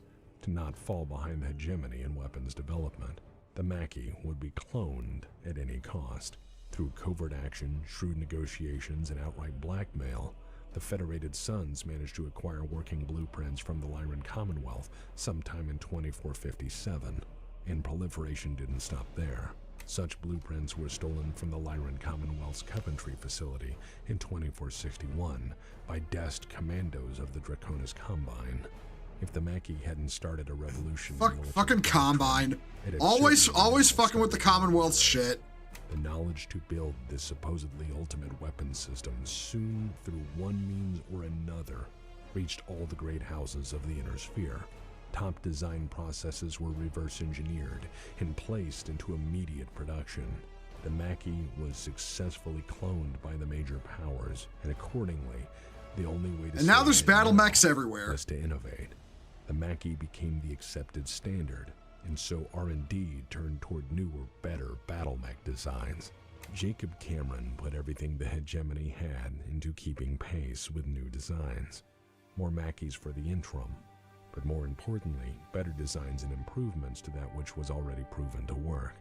Many of these design improvements were for the ease of mass manufacture, but this in turn gave ground to multi-mission capable designs, specific mission capable designs, and so on.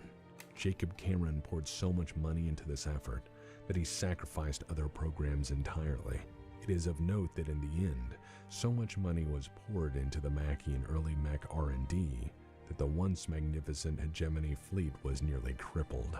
The once mighty fleet laid in order. Oh, hey, it's like America every time we have a fucking year without regular Democrat president deliberately crippling our Navy. Anything not Mackey related had completely dried up. Director General Jacob Cameron stretched the state finances to the limit, nearly bankrupting the once wealthy hegemony in the process, so he could stay ahead of the game. But this only served to drive the other great houses onward in research and development. And that relentless drive. Remember, cleaners get the back of the bus. Nah, they get to hang on the outside of the bus. Only humans get to be inside the bus, and I don't consider the clans human. The humble Mackey was built right up to the succession wars, and believe it or not, it lasted through them. And though they were ancient by the time the wars started, they served their purpose, if awkwardly, as a reminder that, yes, all weapons have an ancestor. So, let's look at what makes a Mackey a Mackey. The Scobell Mechworks MSK-5S and 6S. Yeah, I was right. It's an assault mech, 100 tons. The 5S being the prototype, and the 6S being the main production model. It was a 100-ton behemoth of a mech, using the best weapons of the era, namely 1 PPC, 1 autocannon 10, and 2. For context, a lasers. PPC is a particle projection cannon. It's a particle beam, It was basically. capable of stomping around at 54 kilometers per hour, and generally getting the job done.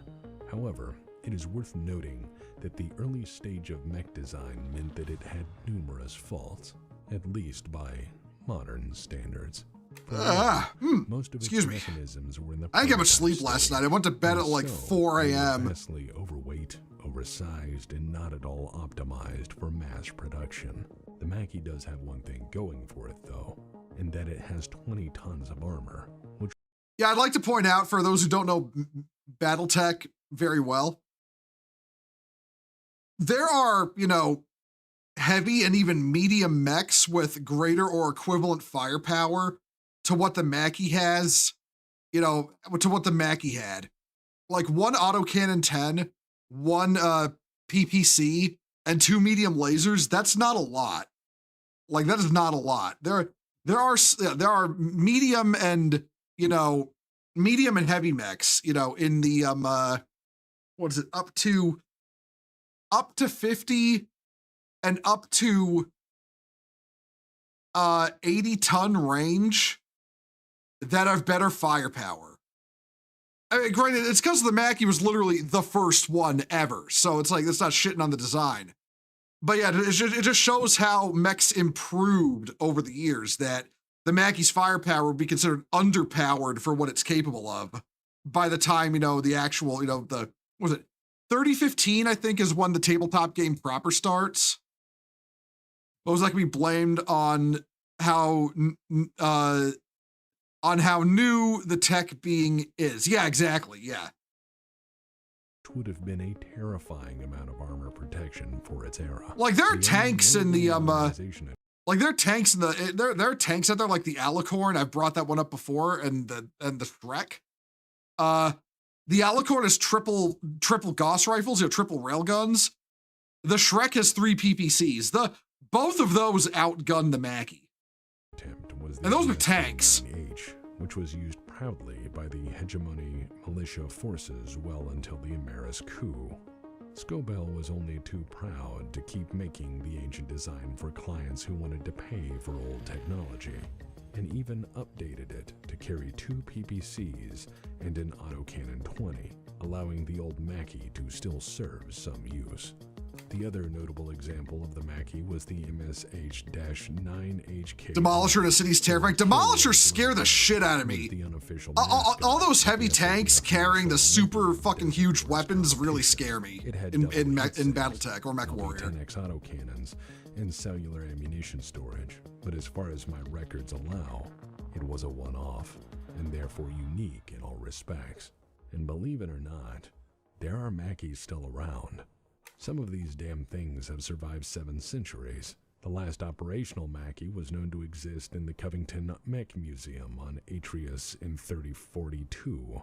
A head 2 AC-20s is not something to laugh at. Oh, it's not. It is absolutely not. That can core a heavy mech easily. One was in the Rosselhag Military Museum until it was taken by some assholes who don't. Hey, Salt, how you doing? Means. I know what nice means. I am being nice right now by not tearing your limbs from your body.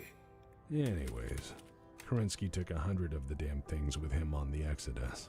You thirst? Man, this time, drink some water, dude.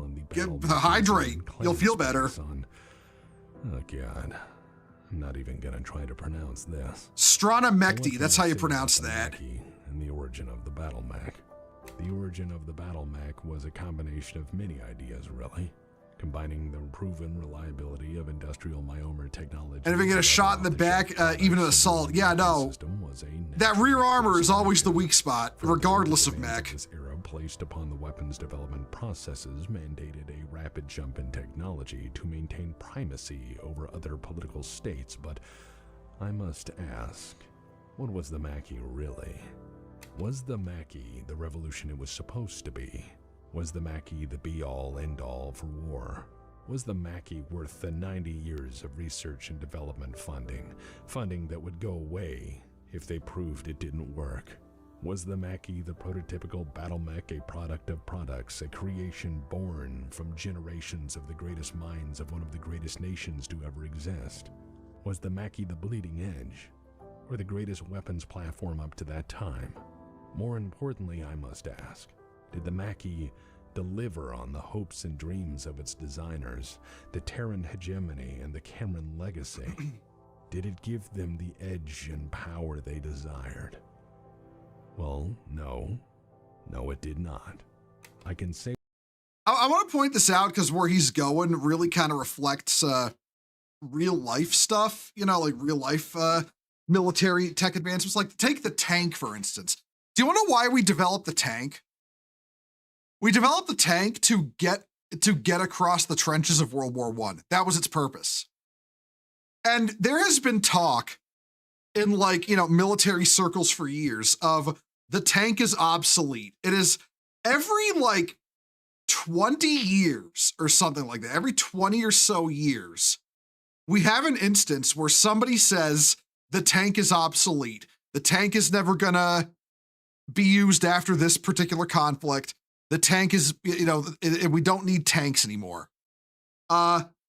We saw it after, when was the first time we saw a lot of that? I want to say that it was during the Cold War.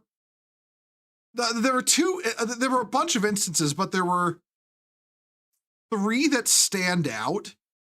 One was the advent of ATGMs, anti-tank guided missiles, because people were like, oh, ATGMs, they're going to render the tank obsolete.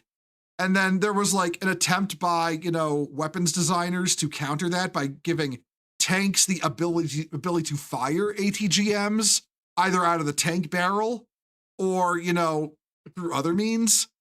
And they thought they could keep tanks around by, just because ATGMs would just, prevent them from ever being what they were up until that point.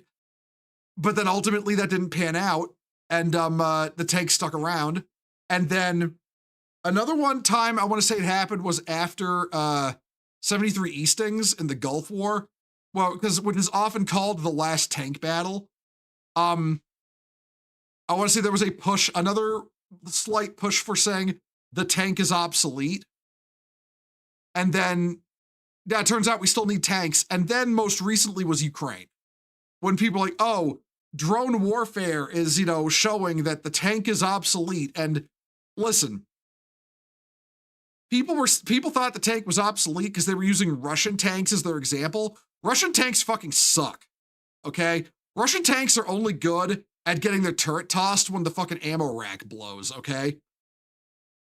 So that was kind of a bad example to go on, especially because we've got, the United States working on the Abrams X now, which is going to be a replacement for the Abrams that is built around fighting in a war environment with drones and ATGMs. So yeah, it turns out when you create a giant metal bunker with a big fucking gun that can move around and adapt and, be adapted to, evolving, battle spaces, guess what? It turns out that's going to stick around.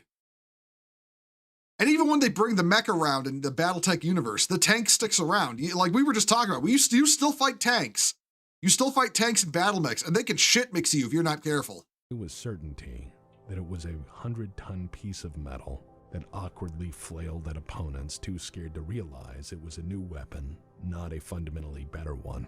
It was a product of the military-industrial complex afraid of losing funding, from a state terrified it wouldn't be able to lord over more ambitious powers.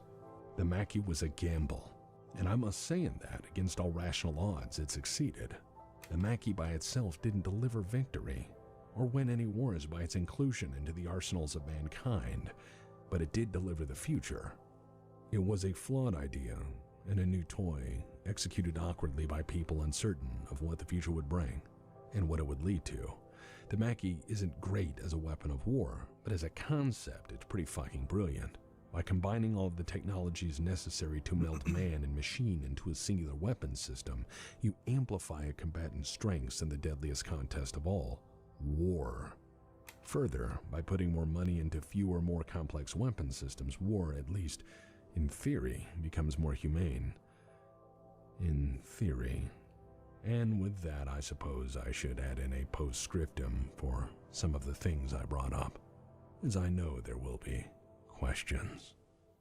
I also want to point out, yeah, that's like the history of the mechs in the setting of this setting are neat because, this is going back to that criticism of Gundam basically getting rid of combined arms, is the fact that the mechs came up in such a way that, they're good at what they do, but they're not the end all be all weapon. They can be beaten by other things, by, infantry can take out a mech if they know, where to shoot, when to shoot, what to shoot, and what with. But all the same, mechs still have their niche that they fulfill, and that's why they're still around. Because you can give one guy, a whole armored platoon's worth of firepower, which is still a huge force multiplier. And that's how, you justify something like a mech on the battlefield. The Ares Conventions allowed for a new standard of warfare to rise, far away from the old method of using warships to pound an enemy flat, gas or burn anything that moved, and raise the flag over whatever tattered pieces remained. Warships turned resistance into examples and belligerents into smoking craters. However, the Ares Conventions, like any work by human hands, were, as far as rules go, imperfect and incomplete. Soon after its signing, the Ares Conventions were violated by the Capellans, who believed that the conventions didn't apply to those who didn't sign it. Okay, so I want y'all to just, you know, think on this for a moment. This is what Tex just said. The Tarian Concordat said, we don't want to sign the Ares Conventions because the Capellans will just break the conventions anyway. The Capellans immediately turn around and said they didn't sign the conventions, therefore it's okay to war crime the shit out of them, and started a war against the Tarian Concordat. All Capellans and always a fucking Capellan. Don't trust Capellans. Namely, their opponents, the Tarian Concordat. Within a decade of the convention, the Capellan Confederation invaded the Concordat, who, as you remember, refused to sign on the basis that Capellans were untrustworthy. And ultimately, that is true. The Capellans waged war, with liberal use of nuclear and chemical weapons being standard operating procedure, under the reasoning that the conventions didn't apply to nations that didn't sign them. To their credit, the Capellans were technically, legally correct, though this was a technicality measured in human lives. And I grant them this much. At least they were trying to apply the laws they had agreed to, by practicing them against those who had not. As some had feared. Just fuck the Capellans. Fuck everything about them. Made war the best way to settle disputes as they were now, at least by the convention, constrained to limited scale and with limited weapons. However, they would have a different legacy altogether. In accord with the conventions, the Terran hegemony was often called in as a referee, an observer, or as a center point to any inquiry regarding the legality of actions taken under the Ares Conventions of War. This position of prominence would directly serve as the legalistic groundwork for a man named Ian Cameron to establish what would be called the Starleague Accords. However, it is worth noting that Starleague passed Addendum 2 to its own charter in 2579, which acted to immediately rescind the restrictions of the Ares Conventions altogether.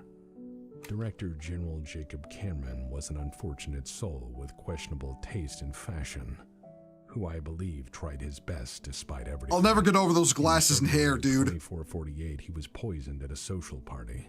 The poisoner laced his champagne with something to eliminate the Director General in the most public and brutal means possible. However, Director General Jacob Cameron did not die from this. He cheated death, and while fighting for his life, he ordered a complete communications blackout on the situation while his hegemony Central Intelligence Department acted to hunt down the assassin in what would be the largest manhunt ever known up to that point in history.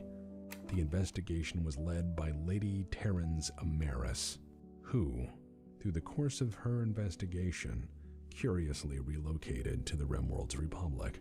There, she lived her life until crossing paths with the first consul of the Rimworld's Republic, Heather Durant. They became rather close, so much so that by 2463, the heirless first consul transferred power to Terrans and her descendants. And that would never come back to bite anyone ever for any reason in the Battletech setting. Smile. Cameron tried to overcome his greater demons, brought on by years of high stress, but also his rather poor upbringing. After nearly dying, he dedicated himself to bettering the state, and through the establishment of vast public charities to include shelters for the poor and multiple mercy hospitals. He would die of a stroke in 2461, some months after pushing hard for a new generation of Battlemech technology in order to keep pace with the other great houses. Charles Kincaid is the only person we can say with any certainty to be the holder of the title First Mech Warrior. Further, in 2443, he would be involved in the first ever actual combat engagement of mechs fighting the Draconis Combine on Styx near the city of Barbados. Beyond that, knowledge of his actions and doings is lost to legend He probably got blown up, let's be real. Scobell Mechworks, the humble builder of the Mackie and chief among the consortium which developed it, enjoyed a long and profitable history throughout the rule of the Terran hegemony. When mechs became the new weapon of war, Scobell threw itself into designing, producing, and building a vast arsenal for any who could afford it. From armor to weapons to tracking systems and computers, Scobell designed Battlemechs and their components to feed the war machines it sold. When Ameris overthrew the hegemony and started what would be called the Ameris Civil War, Scobell went to work for the new regime, turning out weapons and equipment for Ameris by the metric fuckton. When the SLDF came in, Scobell was waiting to build for its new masters, forgetting the old regime the instant the chance. Yeah, I love some good old-fashioned corporate mercenary attitude. Yeah, we'll build weapons for whoever's buying them. Only a single one remained untouched after Kerensky's exodus and the following succession wars. As a result, Scobell was only able to merely build components for other nations' weapon systems, being reduced to a second-rate manufacturer at best. The clan invasion allowed Scobell to rebuild its former glory, and soon enough it became one of the Comguard's main suppliers, which had consequences all its own. The Mackie test itself was a sales pitch. It was a man with the latest weapons and adequate training who attacked old weapons in a static testing environment. It was the new and unproven versus the old and respected. It was showmanship in the face of uncertain times. It was grandeur, or at least delusions thereof. Rather than extensively field test the machine, they instead mass-produced it. And rather than look at them with skepticism, the great houses of the inner sphere instead fell to fear and opt to steal and copy the design at any cost. The Mackie was a... And that's a lesson in what we call proliferation. Successful one. And ultimately, the Mackie serves as a reminder. A weapon doesn't necessarily have to be effective on the battlefield. It just has to scare the shit out of the opponent. I can say in that regard, the Mackie succeeded, and in many ways that's all that really matters. As for its long-standing influence, well, I suppose war hasn't changed all that much.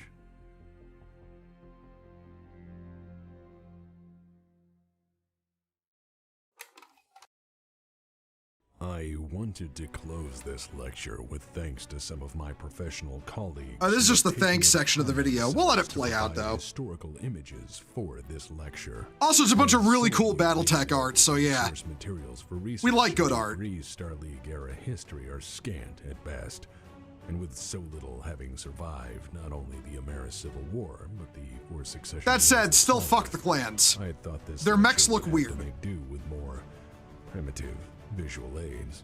In need, I called upon my colleagues to try to find, restore, and make available truly ancient sources which, up to this point, were lost to the sands of time. So let us have a moment to review their work, for it is glorious and should be, by all means, noted as an incredible achievement in archaeology, art restoration service, and archival retrieval from resources which we thought were long lost. Without these supremely talented members of the academic world, these gifted artists, we'd not have the resources we need to do these lectures, and I appreciate them all very much. I really like that modern design of the Mackie. I think it actually looks better than the older rulebook design from the 80s. But the absolute mastery and brilliance of their craft. Further, I want to say for the record that I am most pleased the student body has been patient in the creation, production, and broadcast of these lectures. They require an inordinate amount of time to research, craft, thesis write, fact check, produce, and make. Yeah, the amount of effort that goes into Texas videos is absolutely deserves a ton of respect. By the throttling measures they employ. Nonetheless, these... How did the clans get mechs? Oh, hold on, let me, Okay, so basically with the clans, the deal with the clans is that the clans were the Star League Defense Force after a civil war split the Star League apart. And after the war was over, the great houses were like obviously going to go to war with each other. And, you know, it would become the succession wars. And the Starlink Defense Force was like, nope, fuck this shit, we're out. And they took the entire Starlink Defense Force, including tons and tons of mechs and other technology, out beyond civilized space. So while the succession wars were happening in the inner sphere, the clans were up north going through their own bullshit and developing as a culture. And then eventually came back. And this was like well after the development of the Battlemech. So basically they took mechs with them out to the unsettled, out to the galactic north, where they set up their own space, and then developed their own mechs over time, and then eventually came back. That's where the clans got mech technology. They were literally the Starlink Defense Force before everything went to shit, and the Starlink Defense Force left. A boost to my health, and despite all the challenges, this has been some of the most rewarding work of my career. The times have been hard, and as we all know, I have an enormous problem with overworking myself. I have, for the longest time, struggled with the issues. That said, it is actually funny because the clans ultimately brought a lot of tech back to the inner sphere, because a lot of tech was lost. I drive myself to exhaustion, and instead of taking a rest, dive into the next project, the next item on my to-do list, and rather than demand more, most of you encouraged me to rest, to have people who care deeply, especially in this day and age. It is tremendously moving. The support structure I find here and now is something I developing. Have needed, and from the okay, the clans did legitimately develop a bunch of really good mech technology that the inner sphere just straight up never had. Ultimately became inner sphere technology when that tech got looted by the inner sphere after shit like Tukiyid. I am humbled and can only say that I must thank you with every measure of my soul. Anyways, sappy shit out of the way. Class is fucking dismissed. That being said, next up is another old design I feel most of you should be well aware of. The Rifleman. All right, that's basically the video. Yeah. Man, fuck. Now I want to play Mech Warrior 5 really bad. Like shit. Now I've got that mech bug. And honestly, fuck, I'm honestly not quite. I don't think I'm gonna. You know what? I was thinking of ending the stream when this was over. I'm not gonna. Okay, we're gonna switch topics over. So, all right, everyone, hold on. Hold the fuck on real quick. I'm gonna be right back. I gotta go do something really quick. I'll be right back. So yeah, hold on to your butts.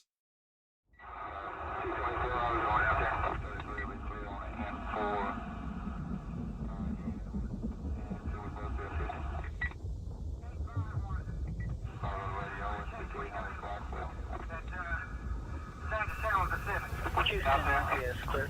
Loud, clear. Pacific. 2423 live, we'll get the mobile station. I'm in cut. C7? Yes, ma'am, we'll be clear, and 233 will be clear on N4, E. Edward, and 2 will both be a 50. 224, I was going out there. 233 will be clear on N4, E. Edward, and 2 will both be a 50.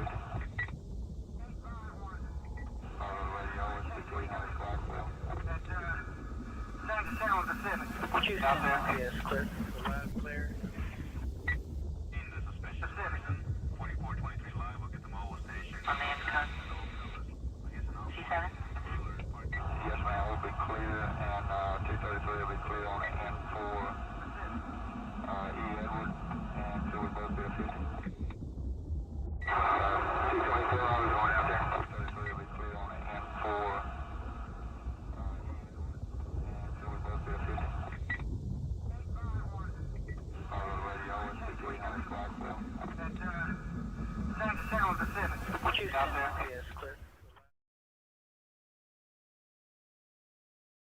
You know what would actually help people like hear what I have to say? If I unmuted myself, that would be smart. Right. You know what? Well, you know what? I'm just gonna yap. I'm just gonna sit here and yap for a bit while I set my get the last of my that's not it. Get my what do you call it, mods set up. My MechWarrior 5 mods. Because there's a few I have to install yet, and I haven't, and I really should, because I do want to start playing it again next week, for next week's streams. In the meantime, yeah, I will say tomorrow, me and the boys are going to be playing fucking, what do you call it? We're going to be playing Helldivers 2 tomorrow at 5 p.m. We're probably going to be going to Oshune. However the fuck you pronounce it. I don't quite remember because I can't fucking read at the end of the day. But we're going there, because listen, to quote the man himself, Count Dracula, the bugs are back. They're trying to take Oshune, however it's pronounced, and we're not going to let that happen. All right, where the fuck is my MechWarrior 5 folder? There we go. I believe it was MW5 Mercs mods. There we go. Okay, yeah. Oh shit. We are not letting those goddamn bugs take control of our that is our world. We own that world. That is our shit. They don't get to have it.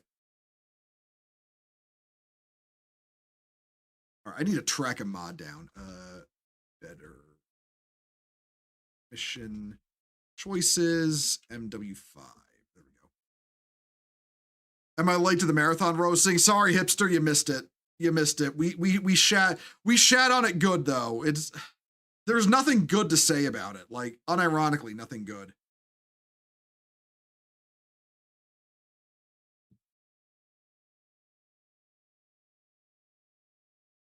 Is this compatible with mod options? It's 2023.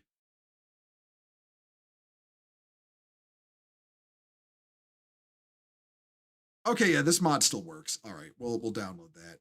That's the better mission choices mod for MechWarrior 5. Absolutely essential, in my opinion. Downloads. Shit. What all did we delete? Hold on, because those were really old. I really should have not deleted them until I could get the mod names to make sure I'm, mission choices, Coyotes missions, mod options, okay. Right. I don't think I need the known universe anymore. The known universe. Has that even been updated? June 2025. Does this even work still? Not compatible with the latest update. Okay. I know there's a file. Okay, I forgot to delete a file. I'm gonna have to grab that. Just want to say one thing before you leave. I don't think it's gonna be another Concord. I think it's gonna be another Halo Infinite. Absolutely no. It's gonna be another Concord.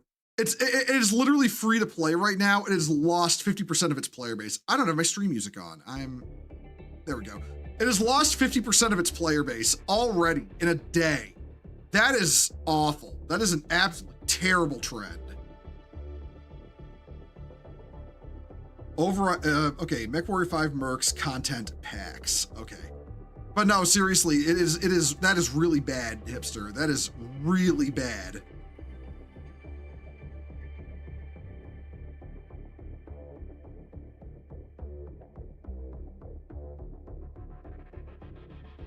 MW5 Mercs known universe star map. Yeah, delete that.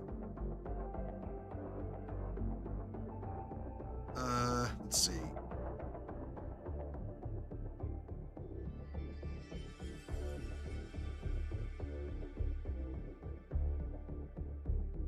Okay, yeah, we got that under control. Yeah, no, seriously, half the player base in a day, That's high guard levels of flop.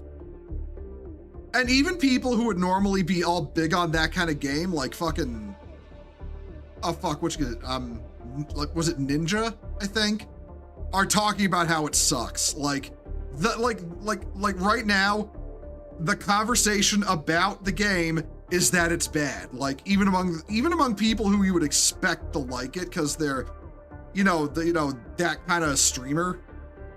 The word of mouth is awful. There is little to no redeeming qualities going on.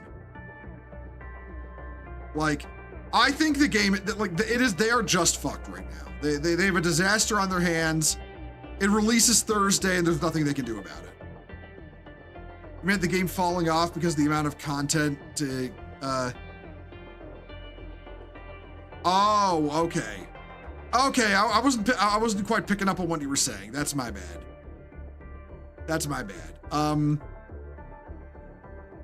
Yeah, no, like, oh man, here's the thing too, I don't feel bad for Bungie. They did this to themselves. Bungie did this to themselves. Like, they made their bed, and as far as I'm concerned, they can get fucked in it.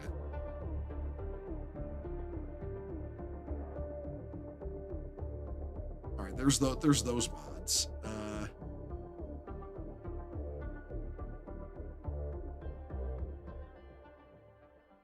Copy that. Paste that. Man, what a way for Bungie to go, though. Trying desperately to claw back relevance by bringing up one of their first games, and just completely fucking bungling it in the worst way imaginable. And to think if they just poured everything into fixing Destiny, they probably would have been fine. They apparently had canceled a bunch of Destiny related projects. Honestly, at this point, I think Destiny's only going to survive as the mobile game, which is unironically in a better state than Destiny 2. Which I'd play, but it's a fucking mobile game and it's just Destiny. So yeah, I don't have much motivation to play it. Oh my God. Like I said though, what a way for the fucking company to go. What a way for them to go. It's fucking sad. It's sad, but it is at the same time not unexpected. Legitimately, I think at this point anybody could see that the writing was on the wall, that it was basically over.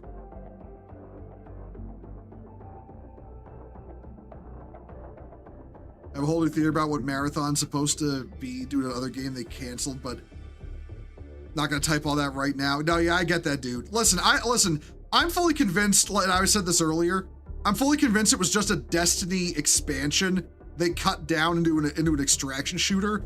It was possibly going to have an extraction shooter mode as a feature, and then they basically decided to turn it into its own game.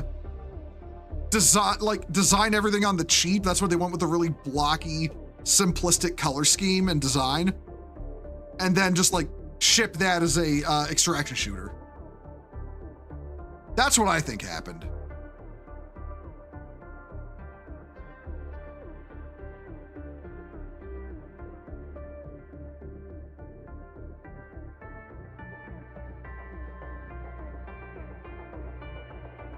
Still though, what a...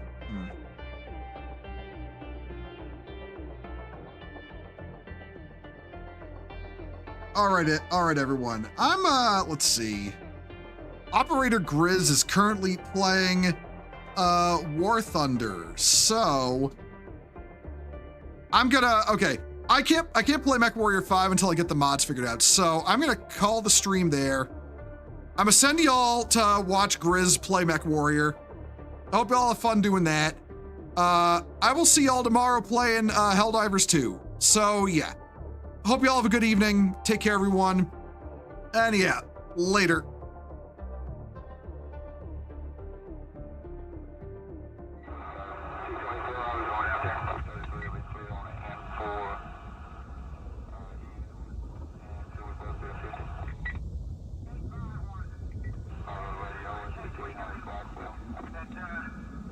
97 Pacific. Houston, yes, clear.